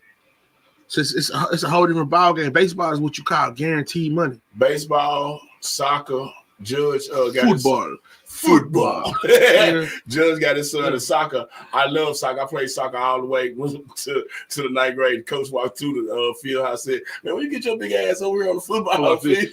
That's how, but you know what? That's the most effed up part about Texas. Because look, when it wasn't baseball season, I was sitting on the sideline. And at Duncanville, our coach was Coach Apple. Coach Apple was like, he's going, God damn, son, you gonna come over here and play some football here? I'm like, no, I'm play some baseball here. But at the end of the day, I realized that's just how we are. It's like they look at your size, and they were like, man, you know what? We could use you on the offensive line. On the First thing line. he said. Yeah, bro. But nah, everybody tune in, baseball, golf. I play golf. Man, I need to get back my swing. I picked that up in college. Golf. And you know what I'm saying? I think my first 2 years when we was I used to go to the driving range. I didn't know no real place to find no courses and shit. Right. But I used to go to driving range and shit. But like, yeah, I got a pair of clubs out there and one of them clouds is out there. And I need to get back on my shit. I got it on my VR. And I like, damn, I'm VR, man. Look, my daddy got pancreatic cancer. Stage 4. And blessings. Let me tell you so crazy about it. So, like, you know, everybody that be around, like, talk to them, they be super depressed, bro. It's like everything is just like, are you okay? My daddy was like, man, I'm perfectly fine. I need something to do. So, man, he bought that little that VR shit. Oh, man. yeah, he played the crib. Man, he be on that golf, the boxing. He said the boxing make him tired. Oh, hell yeah. That's work. Yeah, I got one that I'm ducking. I paid a subscription for and everything. What's more? What's the name of it? It's Fit XR. Yeah. Or something called Vinny say he gonna pick me up, he gonna give me around. I'm just waiting on this last little thing with my foot to heal, and I'm gonna get out there with Vinny, man, and shit. I'm the only one, goddamn me, that don't go to the gym around here. My wife and my kids go to the gym, man. But I'm ready to get there. It's never too late, bro. Never too late, man. I want to get me an 8-pack. I ain't never had one. Have you had one, man? Never, bro. All I ever had is a 4-pack and a half 6-pack. Together. At one time. Oh yes, sir. Yeah, you're insane. I had lost weight. Gained it back. You know what I'm saying? Yeah, I lost weight. I didn't lose the right way. Yeah, that's when I was in the streets. You know what I'm saying? I was on the X pills tough, man. I never eat. Too. Yeah. I had lost a lot of weight. My mom, I'm the one time my mom like, man, baby, you been in the gym? I said, yeah, now I've been getting high. You straight up told her. Yeah, I don't lie to my mom. My mama know what it is with me, man. I'm like, your son was over here tripping. I ate all weekend. Last time I ate was Friday, about 7 o'clock. Then I've been churched up all weekend, mama. Yeah, for sure. Yeah. That was a good day. We wouldn't be who we was. We is. Without them days, man. Because that's what makes you who you are. Man, at this point, you know what I'm saying, you're going out, you're getting ready to go to New York. Where you supposed to go next week? In February the 20th through the 26th, I'm be in New York. I got Satellite Radio, Hot 97, Power 105. Real promo. Label meetings. We got like 4 performances. So everything that you're doing right now, you with Loud Music. Loud Music, man. Talk to them about Loud. So big shout out to Derek McKinney, Tim Ned. Tim Ned is my group member of the Art of Ratchet. Tim Ned make some shit, boy. Say, man, Tim is my dog, man. Like, y'all got some shit. I forget what the first one you get. Was Sneaky Link? Was Sneaky Link? It might have been Sneaky Link. Tim is my guy, man. My guy. Yeah, man. Tim is my guy. We talk every day, man, about parenting and different little things, man. But we're going to New York. Me, him, Skyra, her name's Skyra Bliss, and Cody Blake, beautiful artists on Loud Music. We're gonna be out there for 6 days. And anybody who ain't never been in New York, you gotta understand this is where the label's at. This is where the company is, where the fashion is. And it's Fashion Week in New York that same week. I got a fashion show on Mile in there. See what I'm saying? Like, What you wearing? I don't know yet. They giving you clothes? Yeah, I'm big boy, but I got my size and everything, bro. Like, I gotta give you some of this Tri-Coastal shit, man. is that Tri-Coastal right there? Boy, you better know it is. I wish I had my bell right now. Ding, ding, ding, ding, ding, ding, Boy, ding, you ding, better ding. know it is. I need that, bro. 2X, man. 2X for now, bro. 'Cause I'm trying to get down to a extra large. I'm gonna get you one too. You know, so I like these motherfuckers. This motherfucker, what that patch shit? That patch say this. I need that. That boy say 2020 stole my my music. What to say? Yeah, 2020 stole my season. 2020 stole a lot of motherfuckers' season. But you was out there doing good shit during 2020 during the pandemic. Yeah, 'cause I was out. We was in LA. I was on tour with Ja Rule. That was right after the tent shit. Yeah, let me tell you what's so funny. Pandemic hit. When you get to LA and you kind of realize Texas is so different because Texas was so lenient on COVID rules, bro. You go to LA, you better not have your mask on. You get a ticket. The police was harassing you. You know, Texas was the only one place they weren't tripping on masks. But California, bro, you can do nothing. But we out there in LA, we try to shoot videos. And did shoot videos. Yeah, we did, but we had a lot of bad. Oh, yeah. We was out there Huntington Beach. But I was living in LA at that time. Oh, was you? Yeah, I was living in LA, man. I tell anybody, if you got some money, like to just put up for a year, go to LA.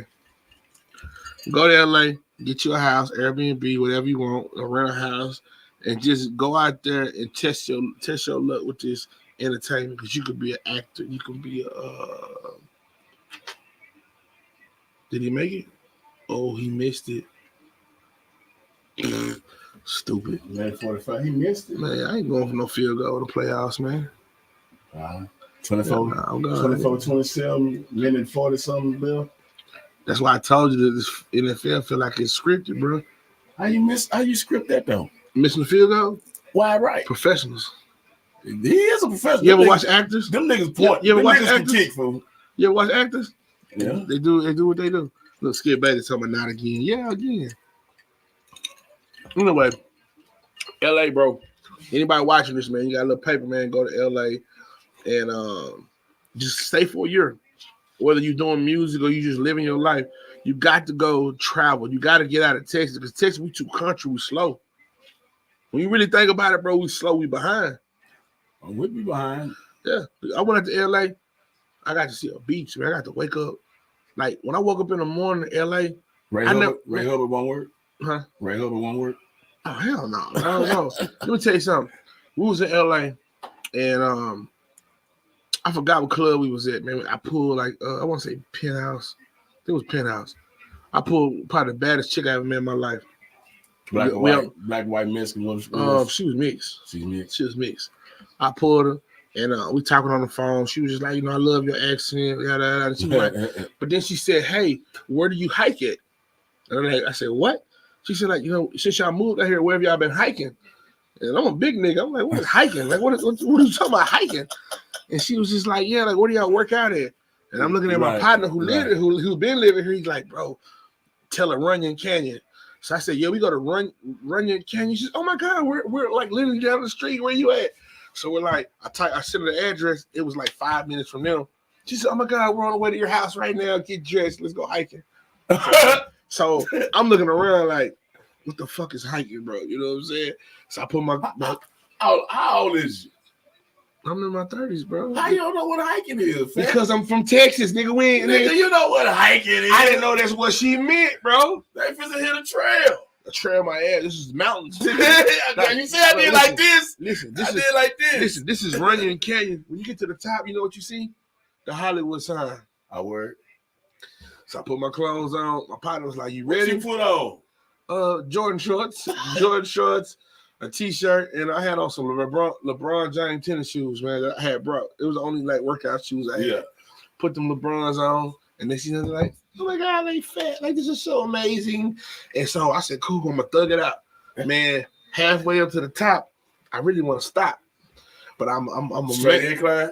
It was incline, it was rocks, scorpions. It was like everything that you don't want, it was there. Yeah. But when I got to the Hollywood sign, I got a video. I'm gonna show it to you. I recorded it, Next thing I know, some white girls like, oh my God, I'm so proud of you. They hugging me. I'm taking pictures of white girls and stuff. Next thing you know, I'm like, you know what? We start doing it every day. Yeah. So that's how you get girls in LA. You get them real LA girls, not like groupies, but I'm talking real LA girls. Once you talk to them, your conversations like, hey, where do you work out at? Well, I don't really like hiking. I go to the gym. Cool, I'll meet you at the gym. When you get to the gym, that's how you get them. That's how you get them. And then health is wealth. Health is wealth. But they don't eat like we eat. They don't eat like we eat either. You know how we go to spots, corner stores, or we go to soul food spots? No, sir, not me. LA, they be eating green, vegan. I didn't know what vegan was, bro. It's like LA opened my eyes so much, bro. Yeah, man. Niggas need to eat that LA life, man. Like I myself, I have since I had a conversation, you know what I'm saying, with Vinny and a few other folks, you know what I'm saying. I've been saying that, you know what I'm saying, I want to change how I eat, because even my oldest son, bro, like that nigga, you know what I'm saying, he understands what's going on, bro. You know what I'm saying? And like, we need to eat better, man. Like, no more ham hocks and shit, bro. Yeah, I don't eat swine, no way. See, but ahead of the game. But I'll be a lie to tell you, I didn't grow up on it. I got to LA, we went dealing with swine, but I eat steaks. You get to LA, man, all the places is like, hey, we don't slaughter animals and all that, bro. So I remember 10th grade. I might have been 10th or 11th grade. My OG partner from across the street, he had moved to Atlanta. You know what I'm saying? He went to Atlanta, goddamn, he Muslim and shit. You know what I'm saying? So he come back over here. My best friend Muslim. He Lebanese, man. That's how I got introduced to the Quran. Oh, yeah. 2011, we was rocking, and he introduced me to the Quran. And that's probably the last time I touched some swine was 2011. That's good. You know what I'm saying? I like to say it's trying to get on my doctrine. It is. You know, man, I just want to eat a little bit better, you know what I'm saying? Try to be around here and shit. My sons, goddamn it, they handsome like their daddy was and shit. How they be eating? My oldest son, you know what I'm saying, he out with his girlfriend this weekend, you know what I'm saying? He don't eat that bullshit, you know what I'm saying? Like, I ain't gonna say that. Them motherfuckers don't do nothing but make smoothies and Chipotle and shit like that, you know what I'm saying? I ain't gonna say that he don't, but he don't eat like that on hamburgers and shit. Like, I be going to Burger King and shit, you know what I'm saying? They be, me too. I love Mr. BK. Same, man, that flame ball, man. There's something different about that thing, man. But, you know what I'm saying? He don't do none of that. His brother, the one that was in here earlier, you know what I'm saying? He the youngest one, the one that came in? Yeah, he the youngest one, you know what I'm saying? And so they 22 and 21, you know what I'm saying? So he, you know what I'm saying? But they go to the gym, like, down there every day, you know what I'm saying? Then they go to the shop and start cutting and shit. So, like, it's like, he'll eat some of anything, but he work out like a motherfucker. And like shit, when you see the picture when he went to college, he went to MSU, 2021, and right. And so shit, I be laughing all these pictures in his running in the room or whatever that like all his posters he got. He called it football and shit. He went to Nolan. For real? Yeah. Okay. He damn that they was bullshitting with him on his scholarship. You know what I'm saying? But he won a guy. He was on the championship team. He got a ring and everything. Shit up there at MSU up there in Wichita State. You know, Wichita Falls. I mean, but that nigga was fat in the motherfucker. But the nigga always been good. Been quick, defensive line and nose guard, and you know what I'm saying, and end and shit. And then he started losing weight. We got to college, they put him in linebacker a little bit. Yeah. You know what I'm saying? And so shit, he did that, and they had him on the practice squad the whole time. And even the seniors leaving was telling him, bro, they coach should assign you. You should get your scholarship. You should get your shit. And so, you know, they just playing around and shit. But anyway, shit didn't happen, but like I say, shit, he going just as hard with them Clippers now right now. But yeah, but you see how little that nigga is. He's smart. He look like he's in shape. Yeah, for sure. You know what I'm saying? That nigga was he lost the whole person and shit, goddamn me. So I want to get where they at, man. I know them niggas gonna have some babies and shit. I know that nigga is because he played like his daddy used to play. Yeah. He be outside with these little ones. You know what I'm saying? Hey, man. He be outside with these gals, man. And I'm like, I know he gonna have a baby. Nigga, I had yesterday we threw a birthday party for my 13-year-old. And he got a girlfriend, man. Like he got a girlfriend at 13? Yeah, what? He not cut like me though. And I was out the porch at like 12, so he ain't like me, but he is a gentleman, man. He go to a nice fine arts academy. Yeah. And the daddy of the girlfriend showed up to the house. Let me go see. Let me holler at you for a second. He's like, where your son? I said, he outside with the rest of the friends and stuff. Like, I don't really approve of this relationship. I said, this ain't a relationship. They 13, fam. Like, it's puppy love. You know what I'm saying? It's cool. But I realized a lot of these kids ain't really built like how we was back in the day, man. I was 12 years old. You know what I'm saying? 12 years old. I tell my wife all the time. She said, wouldn't you? Ooh, I was like, man, I'm 12 years old. You told her when you were 12 years old? I told her I tell you, when I was in 5th grade, I went to visit my cousins in Michigan. That's where my whole family from Michigan. We get to Michigan. I hit the weed. We in a project. You know what I'm saying? I'm not a project baby. So let me throw that out there. Ain't nothing about me project. I'm not a project kid. So I didn't understand like older women. I ain't understand none of that. My cousin's like, man, you getting you some in Texas? I'm like, yeah. I'm always, they're like, well, prove it. And I'm in my head, I'm like, we stayed lying. We was 12, 13 years old. We stayed lying. Yeah, my big cousin was like, man, I got somebody for you. He put, man, she came to the apartment, man. I did what I did. So when I got back home, when everybody else be like, what you do for the summer? We went to San Antonio. I went to Michigan. I got some cutting. I got some cutting. I'm grown now. You know what I'm saying? Like we sixth grade. You know, we don't make you grown, nigga. Man, I felt like I was a grown up. No doubt you feel man. Sixth grade, bro. Most sixth graders, man, they playing pee-wee football. I'm in apartments, man, trying to make some shake. You know what I'm saying? I'm smoking big joints. You know what I'm saying? I'm like, man, y'all ain't got no end though. What part of Michigan, man? Man, Muskegon, right side Grand Rapids, man. He said Muskegon. Muskegon, man. You acting like you went to Detroit. You was on 8 miles. Bro, my whole listen.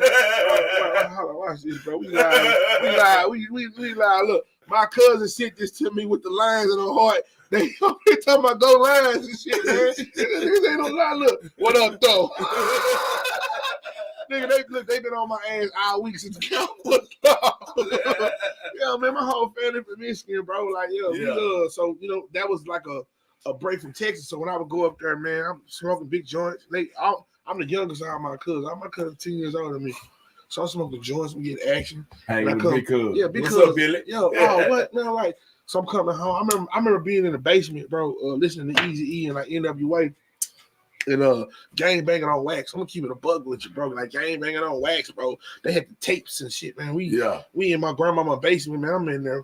MF this, MF that. She coming out. Like, what is you listening to? I'm going back to Texas. Like, man, what y'all doing for the summer? They go to family vacations. I'm like, man, I'm in the projects. You know what I'm saying? In the summertime, and it was a reality check for me. So when I look at my kids and I realize, like, yo, we live in a time where you couldn't even like promote that to your kids. You can't tell your kid like, when you get some action today. Yeah. Nah. What you think about that? You know what I'm saying today? I mean, shit just totally different, bro. I hate it, bro.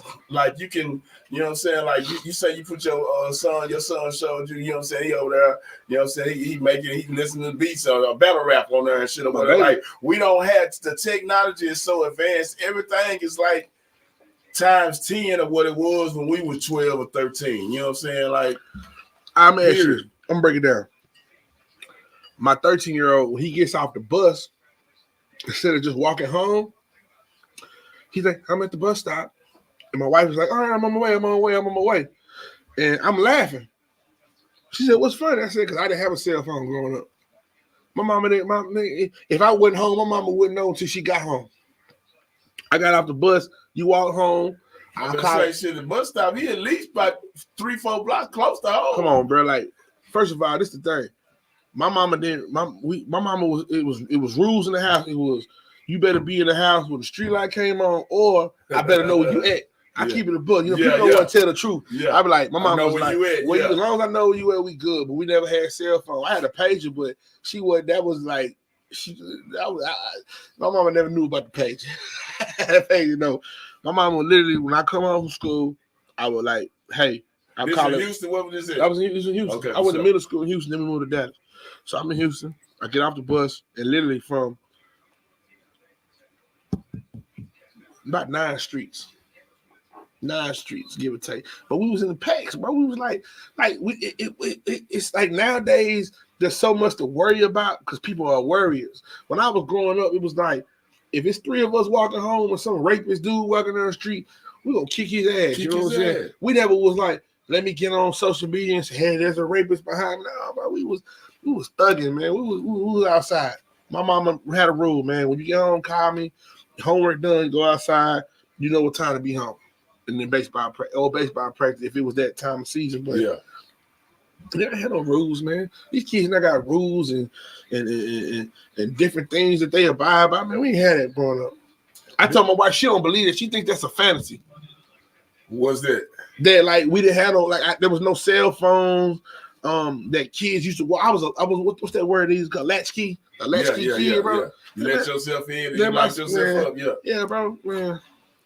Do you think some of the parents, you know what I'm saying, like after we sort of had like I ain't had no hard life. I didn't have no hard life at all. You know what I'm saying? But you know what I'm saying, like my house at 15th Street, you know what I'm saying, was between two sets of projects, 15th Street over here and Bright Street down there. So I grew up with those who were less than. Yeah. You know what I'm saying? Those were my playmates, those were my classmates, you know what I'm saying, those were my best friends, you know what I'm saying, all my best friends. And so like, but do you think that we are this generation of parenting, you know what I'm saying, are less, you know what I'm saying, strict on our kids, you know what I'm saying? We more lenient with certain shit. Kids don't get whoopings no more. Kids don't get whoopings. You can't say what you really feel to these kids, bro. Like when I was growing up, man, my grandma would tell you, man, like, man, your child's stupid. You know what I'm saying? Like, what's wrong with your son? Your son he's stupid. He ain't got it all. You can't say stuff like that. You can't call a child what he is no more. Nowadays, you gotta sugarcoat. You gotta think before you say something to a child. I'm like, no. Like, I look at it like this. The world ain't fair. And I feel like that's how your household should be. The way I raise my sons, they might hate me at times, but I tell them, like, bro, this is how life is. Like, my youngest, man, he might be walking to the room or whatever, happy and stuff. And when he walk by me, I might push him down. Just like, man. He turn around, he square up like that, because that's how we have our household. My oldest, if he see my son, I say, look, I say, still off on him to see what he do. You know what I'm saying? Just because I teach my baby, like, it's an age gap with a 13 and a 5-year-old. Your brother not gonna be here after 5 more years. Your brother not gonna be here.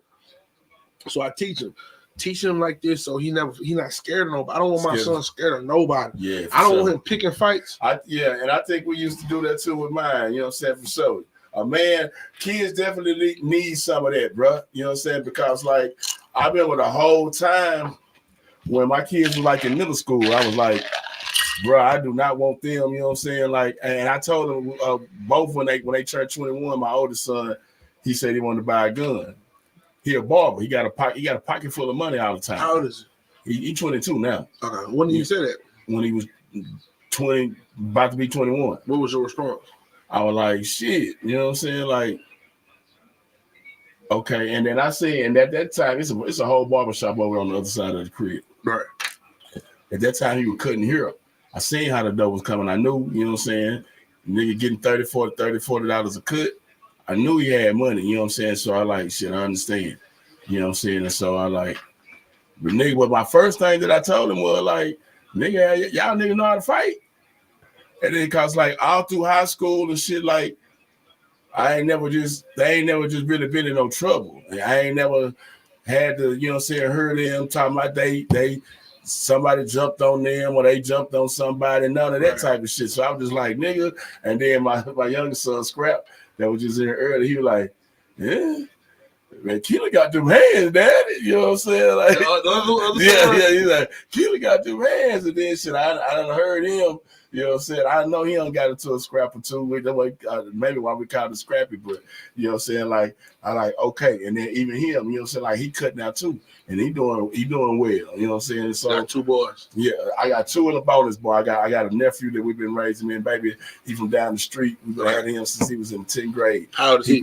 He 20 now. Okay. No, he 21. He just turned 21. Okay. And he about to graduate barber college, and he cut too. So I got you got 3 cutters. 3 cutters. And these niggas hard, kinfolk. Okay. I'm not just saying that. They still here? Yeah, they everybody stay here. Okay, I might come through. I'm finna cut my hair down. So you know what I'm saying? Yeah, I get Fur Primo cut on me. I got it. I let them boys go hard on you. You know what I'm saying? Sure. So, you see, he knew who he was when he come. Yeah, he treated me like uncle. You know what I'm saying? Like, sure. love, man. man, when I first started doing interviews in here, I don't know, probably about like 6 or 7 years ago, I really used to be really self-conscious.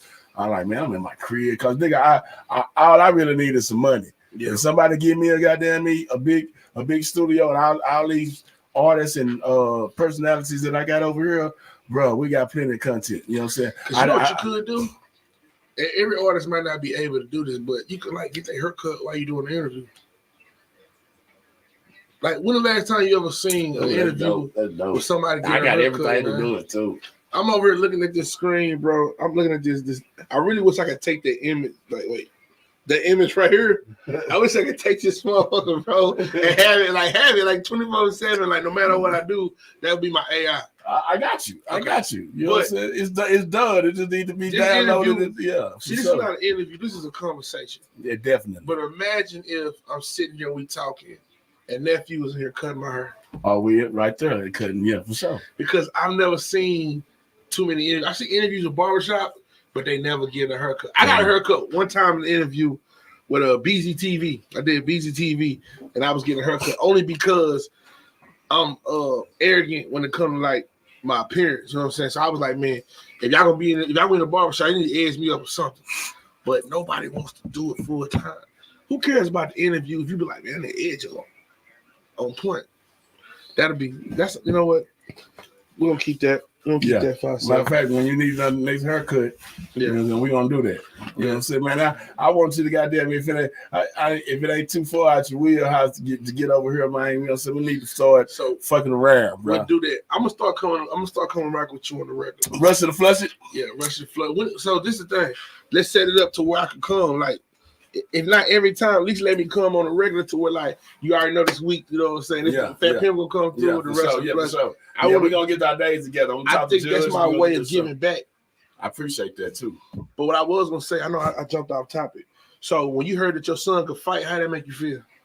Good. You know what I'm saying? Cause like I said, I had fights. You know what I'm saying? I ain't got me got swole up a time or two, but like I always fought. I always went go get back my shit. I was never. Right. I think I can't none of my people and my niggas see this back home and everything. Big Rip ain't never been no hoe. You know what I'm saying? Goddamn it, we gonna go get ours. You know what I'm saying? The motherfucker know my brother Cecilio was goddamn me shit. He was a knockout champ. You know what I'm saying? Rest his soul. You know what I'm saying? Goddamn it. But like when I seen that, I said, okay. And then I seen my son was gonna be responsible. You know what I'm saying? With a gun and shit and goddamn me go to the range and he got his gun now. Yeah, he probably got that. He with his girl at the goddamn Western Hotel. He probably got that on. So I'm gonna break it down for you, and I tell people this. This is the reason why I feel like artists. This is the part of the game artists don't know. So I don't know where the camera is. I got my license to carry my handgun. I keep my shit with me everywhere I go, but here lately I quit carrying. I got it right now.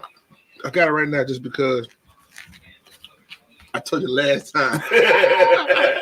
Damn, Red. I got mine. It's on me. But I'm a firm believer in old school laws. It's like, I'm not going to carry something that I don't like. If I can't fight, I'm not carrying this. That's what my point. Yeah. So I'm old school. And I tell people like this. If somebody came here right now, God forbid, and wanted to fight me, and they knock me out, I'm cool with that. I'm not the type of person to be like, let me grab my gun and shoot. That's not life or death. That's just you took an L that day. Yeah. I come from an era where my daddy, when we get done, I'm going to FaceTime just so you shut. My daddy told me, like, man, you're not going to knock everybody out. No. I done had some fights where I done gave a nigga everything, and niggas eat them. Yeah. You know what I'm saying? I come from an era like niggas was doing Golden Gloves and shit, man. Niggas was at the Boys and Girls Club. They was fighting. I'm not a project nigga. You know what I'm saying? Like, I'm the type of person, I got a mom and a daddy, bro. I know how to fight.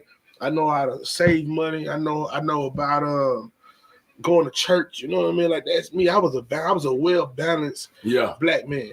Did I get in the street? Yeah. I joined the gang when I was seventh grade, bro. You know what I'm saying? Like, some of the stupidest decisions I made was because I was trying to prove myself. You know what I'm saying? Like, yeah, a lot of people not gonna tell the truth, bro. I think people like, you know what I'm saying, probably like sound like how we grew up, you know what I'm saying, 2-parent household, you know what I'm saying, family was doing. Because I know, like I say, my dad added on to our house and made us a 2-story. We got the only two-story over there in goddamn 15th Street area. You know what I'm saying? So like, and I remember one time I was riding with my homeboys one day, and I forget the nigga name, but you know what I'm saying? He was a goddamn nigga that was known for, you know what I'm saying, doing shit, you know what I'm saying, being mischievous. And so when they pulled up to the front of my house and dropped me off, and I was in the back seat sitting next to this nigga, he said, "Oh, this where you stay? Y'all got a two-story, huh?" How he treat you after that? He thought they was south or some shit. That's my see. That's why when I talk to youngsters now, I always tell them like, listen, it's nothing wrong with being a square nigga. It's nothing wrong with being a nigga that don't get in trouble. It's nothing wrong with saying, you know what? Yeah, I got 2 parents. Yeah, I got a cool house. Yeah, I'm not no street individual. Nowadays, everybody want to be a street individual. I never understood how people want to be something that the people that there are trying to get out of. That don't make no sense. I am that type of person where it's like, you know what? I did what I did. I come from where I come from. No, I'm not the hoodest person. No, I'm not. That's not me. I'm not finna portray that because the people that portray that, they always get exposed. Everybody who really go to prison nowadays be the people who really ain't that. The people that's really like the gangsters, those are people still walking around. You be like, man, he killed 20, 10, 15 people and stuff. He walking free. The people that get caught up is the ones that really shouldn't be doing that, bro. Shouldn't been doing that. Because what people always say when they go to jail, he really wasn't like that. But he did it.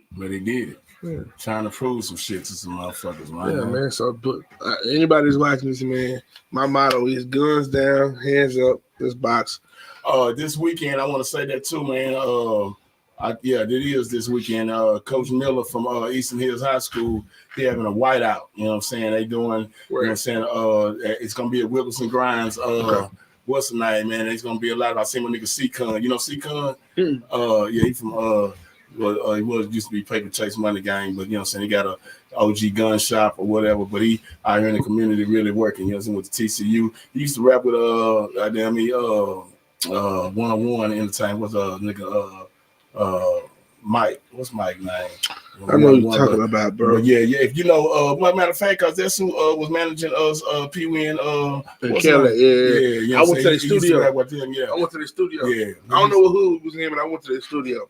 Yeah, he used to. I seen. I was watching this. He got King Talk. I was watching his podcast yesterday, and he had Coach Miller on. I didn't know nothing about him. You know what I'm saying? But he from Fort Worth, and you know what I'm saying. He trying to, you know what I'm saying? Because these youngsters, man. I got a nephew. They Chad, my other one. You know what I'm saying? Say like my little bonus son, my little nephew. Yeah. You know what I'm saying? And then my son's actual first cousin. You know what I'm saying? Like say, buddy, man, he got into some gun violence and did some shit and. He in jail, you know what I'm saying? Like I said, I know this motherfucker, like, these niggas want to be hustlers, man. And shit, some of these niggas is, you know what I'm saying, our families, some of these families, they got real hustlers in them. So, like, we gonna have them, we gonna have them. We gonna have them people in our families. Some niggas don't. You know what I'm saying? One thing I realized about life is that some people got it, some people don't. You know what I mean? That's just the way it is. It's not fair, but some people can hustle, some hustle and go to jail. Then you got some that hustle that never get caught. And never get. I mean, them niggas smart. I just don't rock with the people that be stealing. And I hate to say that's just me. That's the one thing I don't like stealers. You don't like the boosters? Yeah. No. You ain't buy no polos. I don't mean like people that go in the store stealing from $1 billion companies. I mean people that take from the hood. Oh yeah, breaking in houses and shit. Burglars. Those are burglars. I don't like that, bro. No. That's bottom of the barrel right there, man. If you take it from me, you got it. You know what I'm saying? That's bottom of the barrel, robbing folks and shit like that. You know what he said about it, and I'm robbing people broke as me. What sense that make? None. It don't make no sense at all, man. At all. Man, bro, it's been a long time. Like saying, I feel like, you know what I'm saying, we're gonna do this a whole lot more, man, and like shit, just get it in, man. What's 24? Man, how long before I want to go? You know what I'm saying? And not that we fist to go, but like loud the loud music fest. You know what I'm saying? Because the last couple of years, you know what I'm saying, since I got in Fleet, you know what I'm saying, I've been involved with Media Day. And I always seen when y'all were dropping the loud fest or whatever, when y'all was doing the media, I like, damn, that's something that nigga really been need to get into. You know what I'm saying? When the next one of them coming up? You know anything about that? Yeah, I'm going to tell you right. I'm going to give you the exact date. Hold on. I know right now we're doing a concert series in May. What that's gonna be? I'm about to tell you. So let me tell you what Derek likes to do is he likes to make it be about the artist and not about the label. Mm-hmm. So how many on y'all roster right now? I don't want to lie. I know it's 4 for sure. It's me, Tim Ned, Skyra Bliss, and then Cody Blake. And then management, he managed Zero, he managed Lil Flip, and co-managed Bobby Valentino. Okay. But so like right now, we got this little concert series coming up. Based out of Houston, right? Out of Houston. Mm-hmm. And that's what makes it cool because I'm in Dallas, so I'm back and forth.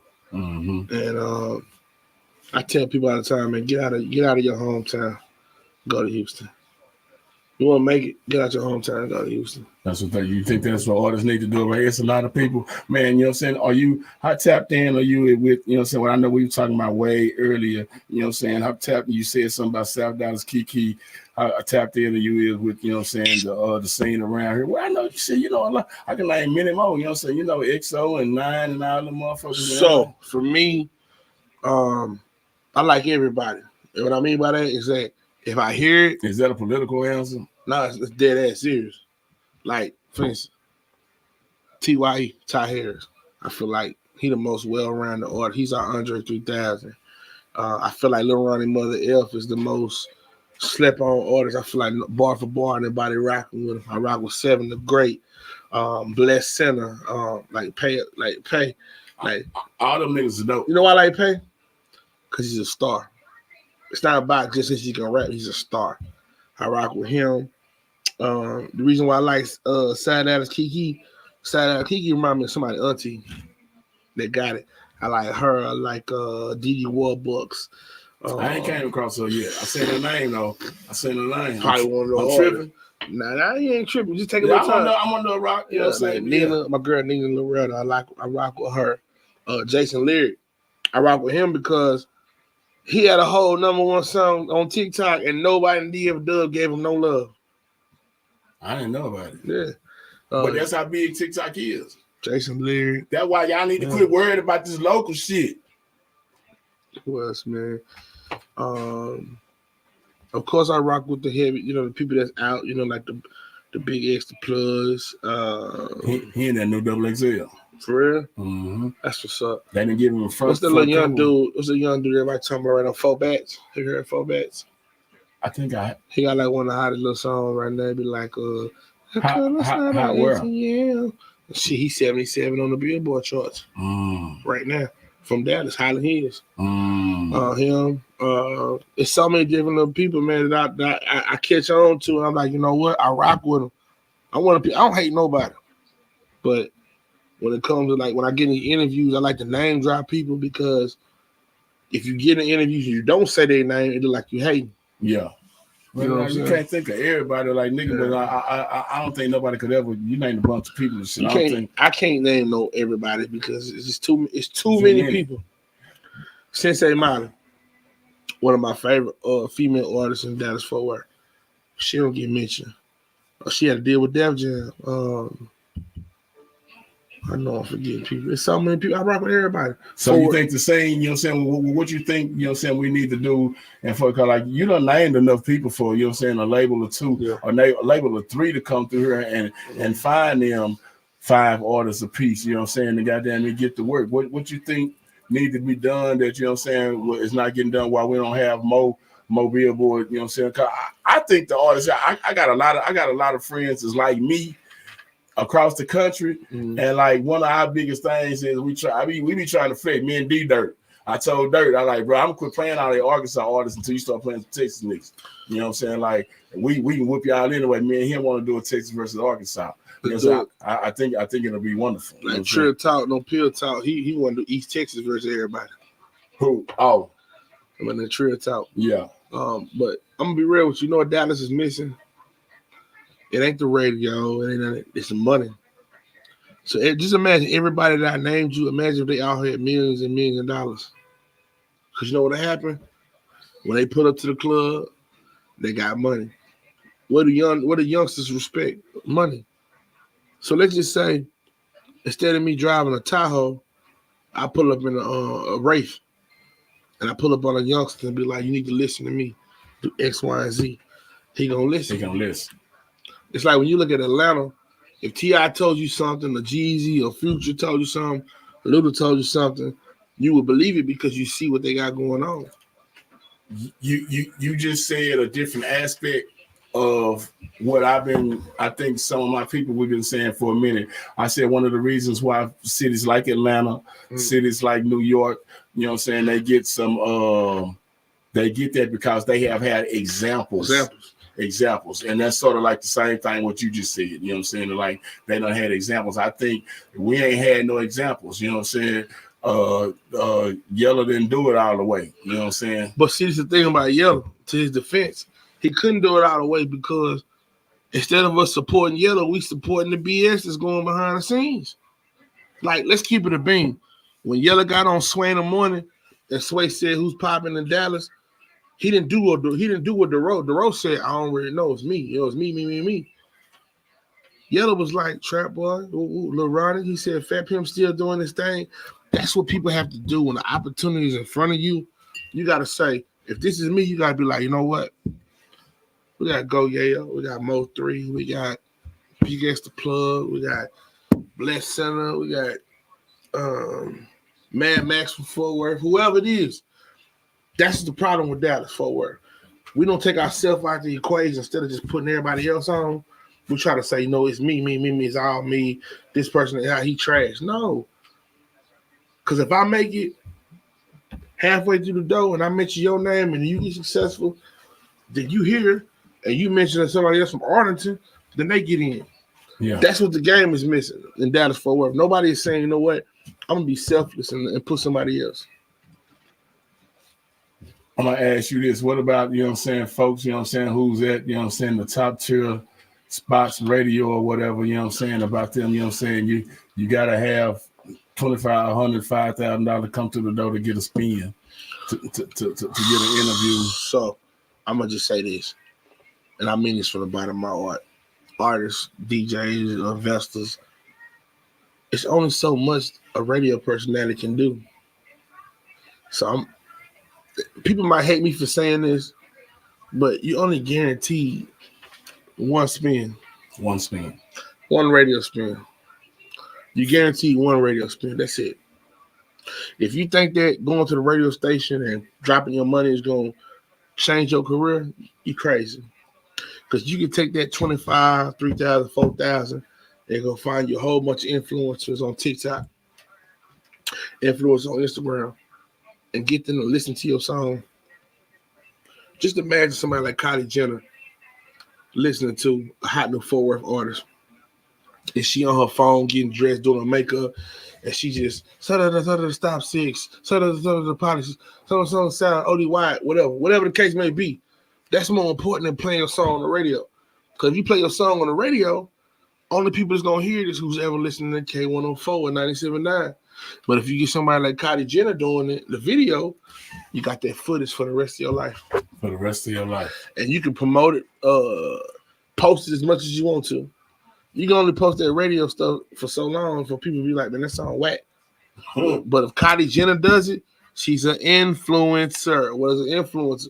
Somebody who influences the culture. People don't understand. Like, I don't hate on nobody at the radio station. It's like I'm never paying nobody at the radio station. If I'm gonna pay somebody, I don't think a person like you would have to. If I had a new artist, we're not going to the radio. Radio is relevant, but radio is not the answer. The answer right now is groundwork, street level, the old school way. Flyers, promo. When last time you seen an artist do promo? Remember how Grifter used to be? You couldn't go nowhere without no motherfucking stickers. That lets you know how long it's been since you seen promo. Yeah, what's up? The fact that you can only name Grifter lets me know how much promo you've seen. You ain't really seen no promo. Nah, but even the radio don't do promo no more. No, because they don't need promo. We need promo. Yeah, for sure. And then we used to do a whole bunch of, like, I remember when my first CD dropped, you know what I'm saying? When K104 or 97.9 was in Dallas, right. And they'll say, hey, we used to be on Berry and Seminary, you know what I'm saying? Like, I'll beat them now. Yeah, facts. Yeah, you know what I'm saying? Beat them now. I'm out there giving out shit too. You know what I'm saying? Meeting folks, when they give out a post to goddamn me, I give out a goddamn me fries, some shit. You know what I'm saying? Like, folks just don't do that the street level shit that you say, period. You know what I'm saying? Goddamn me stickers and different shit like that. I think it need to get back to there. I interviewed a nigga the other day, AJ Shaka, you know what I'm saying? And we starting to learn more about putting our music out there, you know what I'm saying, on the streaming site. So I just think always meeting with people was because I grew up in the area, you know what I'm saying, shaking hands and kissing babies, you know what I'm saying? I think that's one of the biggest things. Of course, the internet, you know what I'm saying, it takes a big part, you know what I'm saying, out of what we, you know what I'm saying, we're able to do back then, but at the same time, you can't just rely strictly on, you know what I'm saying, internet promotion and shit like that. You know what I'm saying? At the end of the day, you need to look at them analytics when they tell you popping in Cleveland. Get to Cleveland, nigga. You know what I'm saying? Get to Cleveland and promote. Yeah. I remember being on the road with Lil Ronnie. We were in Indianapolis, Naptown. Shout out Naptown. Shout out Marie. What's up with y'all up there? Let me take it back. We went to St. Louis first. We had a show in St. Louis. And Ronnie's on stage, and they played Not a Stain on by Big Tuck. Get money. We gonna get money. In my head, I'm like, I'm not turned up. I'm just kind of like, damn, okay. They playing Dallas because we here. I look in the crowd, they rapping it word for word. Yeah. So I took a mental note. We went to Naptown. We at the radio station. DJ said, "Hey, bro, please tell me you know Big Tuck." I'm like, "Yeah, I know Big Tuck." I said, "Why?" He said, "Man, that Not a Stain on Me is the hottest song out here." And I'm thinking like, that song was 10 years old. But I didn't say that. I just said, okay, cool. I said, what's the problem? He said, man, we can't find a radio version. Call George Lopez. Lopez, I'm at such and such radio station with DJ J1. DJs don't want the Not a Stain on Me. So I'm finna send it to him. He had to make the service pack. He ain't had a service pack. He had to make it because I called him. Yeah. What does that mean? It means like at the end of the day, if you got an opportunity, put it in somebody else's hands, man, and like let it work, man. Man, that's what a big part of. I was glad when I got with Fleet and I started really, you know what I'm saying? Because like I said, all the music that we've been doing for 10 years, bro, like I get a lot of music in. And like I said, I just needed a little, you know what I'm saying, a network. I mean, of course, I've been trying to share with people like me that I met myself, but it's so much easier when you're in a coalition. You know what I'm saying? Like we get on Telegram and like I can share the shit in Telegram and, you know what I'm saying, 4,000 DJs get it available. You know what I'm saying? Classic make us have an October. If we don't share a file of music every month, you know what I'm saying? Like every October, you know what I'm saying? They like say shit. Goddamn it, you down there might get kicked out that motherfucker. You know what I'm saying? So like I really try to push that to people and let them know that like shit, bro, when you send music to Russia to Flush it, when you send music to little people like me, if they got radio and they license or whatever, send them the service pack, man. Cause like it's so many DJs. I know like Johnny Judah, all my people, man, they be wanting these music, man. They real DJs, they be having these levels, man. Like send your music out professionally and do that part at least. You know what I'm saying? The rest of pretty much, if your song is great and you know what I'm saying, you're doing what you're supposed to, you know what I'm saying, the motherfucker got them and get their ears and their eyes on you, man, and maybe fall in love, which I love saying that. Like I tell artists, like, you know what I'm saying, artists like Fat Pimp or somebody, that's somebody that I fell in love with, you know what I'm saying, music as an artist and shit, you know what I'm saying? And like that's what you want somebody to do. That you ain't never got to worry about whatever he do. You know what I'm saying? I might be unselfishly unbiased about it because, nigga, that's Fat Pimp. You know what I'm saying? Or that's Payne Wade. You know what I'm saying? Goddamn me, that's O'Shea. Right. You know what I'm talking about? So, like I said, that's what you want to do. And, like, say, by being consistent and doing different shit like that and doing shit the right way, that's what it is. You were looking up out, you seen the Loud shit yet? Mm. Nah, you gonna tell me the dates and shit for Loud or whatever. My bad, my headphone. Yeah. I'm about to tell you one second. But yeah, man, I think that shit is a good thing, man. Shout out to Derek and the whole team over there. Y'all doing that, man. How them been? You been a whole lot of you know what I'm saying, media and shit been coming through, taking advantage of that and shit. It's really just been a whole lot of positivity, man. Success, bro. Yeah, for sure. I've been writing, doing movies. You gonna get you a goddamn, you gonna get you a SAG card, man. I'm gonna have to because I can't keep doing these local movies, man. I need something bigger than that, man. Yeah. You been working on your acting chops. I got an acting coach, everything. Oh, for real? Shout out to Lamar Straight. How often you Just see once a acting week. Once a week? What they honing on in? Man, I want to see you as a police. That's my dream job as an actor, bro. But Police. I'm gonna keep it really what it is drama, man. If you know how to do drama, you good, man. You know how to do drama, you good, man. Yeah, I'm about to show you. Shout out to all my friends, man. I met a lot of folks here, you know what I'm saying, doing interviews, different people across the country and shit. You know what I'm saying? Shout out to Tubi, man. Tubi putting the nigga on, man. All right, here we go. 28th February, 22nd, 23rd of March, the 6th of April, 19th of April, and the May 10th of April. It's 3 headline shows in Houston. What it is, independent artists only.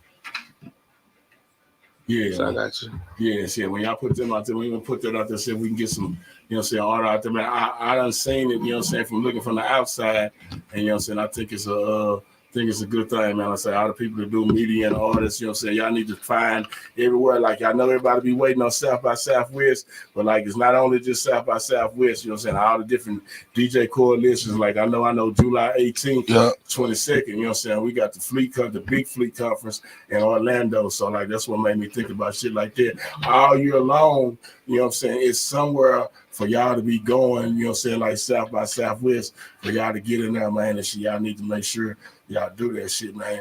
Pimp, man, this is part one, man. Part one, man. You know what I'm saying? You know what I'm saying? Part one of many, man. It's shit, man. We just gonna let it go, man. Goddamn it. The album work is everywhere. Of course, y'all hear it all over this boy, man, and shit.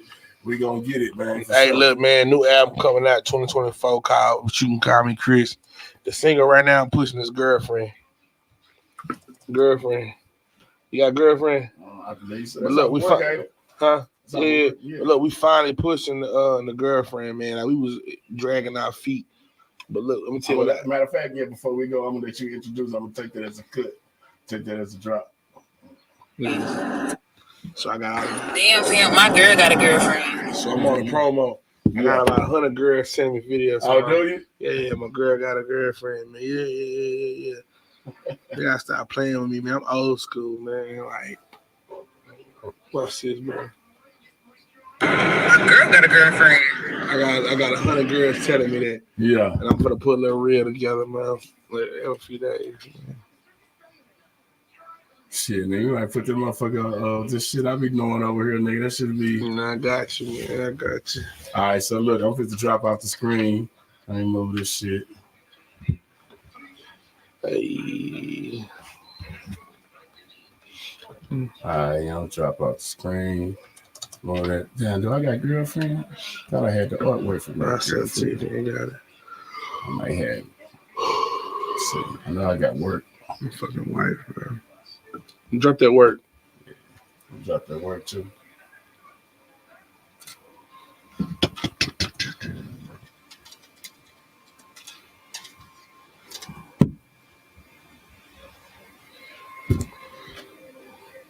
I can see the bushes from a mile away.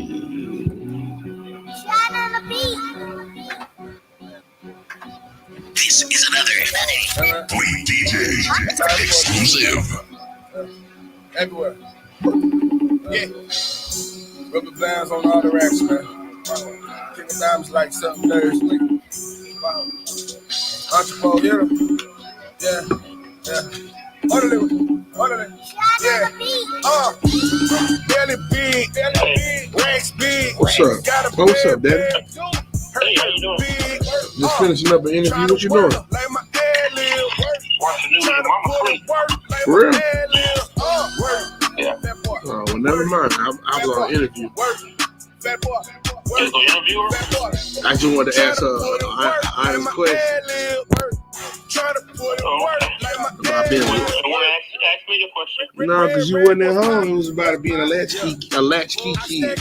I was like, I was going to ask her, what was the rule? You know, like when I got out of school, we didn't have no cell phone. It was like, what was the rule? Come home and do what? Till I came home. Till one of us came home. Yeah. So you usually came home and did your homework, man. Yeah. What I tell you, do your homework shit, get out of the way. What you doing tomorrow? Yeah. Give me a holler, come by. Call me. I come over there after I drop the kids off at school. Okay. That'll work. All right. Why you up still? Huh? Why you still up? I'm watching the news. I'm not sleeping. I don't go to bed if I'm warm. Oh, well, you gotta start calling me. I'll be up. I don't know, bed. I'll be up all night.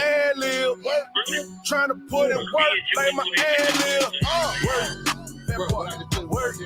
Fat boy. Work. Fat boy. Work. Fat boy. Trying to put in work like my ad-lib. Work. Trying to put in work like my ad-lib. Youngins at the spot, they off the in a big P. Me, I'm about to fall asleep. Xanax in my hand, a salad. Ratchet in. Roman noodles with the hot sauce. Instagram beef and get your mom and daddy knocked We got one more out. segment. White and red paint. Yeah, I'm gonna play the song that you introduced us to the song, and then we're gonna go out. Because we're gonna get a video drop from you. That's song in the show. Right, get on my nerves. So food. That's my ratchet homie. Tri-Coastal Radio, man, number one Filipino hip hop coast to coast, man. Today has been one of the ones that I can put in my bucket list and scratch it off. Fat Fifth, Texas legend, you know what I'm saying? One of my favorites, you know what I'm saying? An artist that I fell in love with a long time ago. You know what I'm saying? They got the new album, it's called Work. It's everywhere you stream music at, you know what I'm saying, to get it in. And we got the new single that we pushing. Man, go ahead and tell them about it. We're going to drop it. Hey, the single we pushing right now is Girlfriend. We finally pushing it. Everybody been asking me where the new music at. We pushing Girlfriend right now. The album on the way. But you can call me Chris. Loud Music, Fat Pen, we in the building, man. Big shout out to everybody in DF. My boy, man. We live, man. This is interview number 1, man. But we're gonna keep it going. We definitely gonna keep it going. Let's go. My girlfriend, She ain't even worried about no nigga. looking at the same thing like me. Trying to get a door like Nike. Pretty in the face, just like her. Bet you ain't know she like girls. Pretty in the face, she don't like she thick. Cause she want the pussy, ain't sweating no dick. Yeah, my girl got a girlfriend. Ooh, yeah. My girl got a girlfriend. Yeah, my girl got a girlfriend. Yeah, my girl got a girlfriend. Yeah, my girl got a girlfriend. Ooh, yeah, my girl got a girlfriend. Yeah, my girl got a girlfriend. My girl got a girlfriend. My girl by, yeah, I said that. Trying to see where your head at. Over here, we reciprocate. Let me put your head where her legs at. 69, I'ma watch. When you nut, don't stop. Yeah, I'ma wait till she tag me in. Had you running like a cop. Look, I want you on the floor like God Gus. Tub can't fit all of us. My girlfriend like the role play. She can strap it on and then beat it up. My wife bi, but a girl gay. Sometimes I don't get to play. Her body language say she need a nigga, so I lick it up like sword big. Goddamn. My girlfriend, she a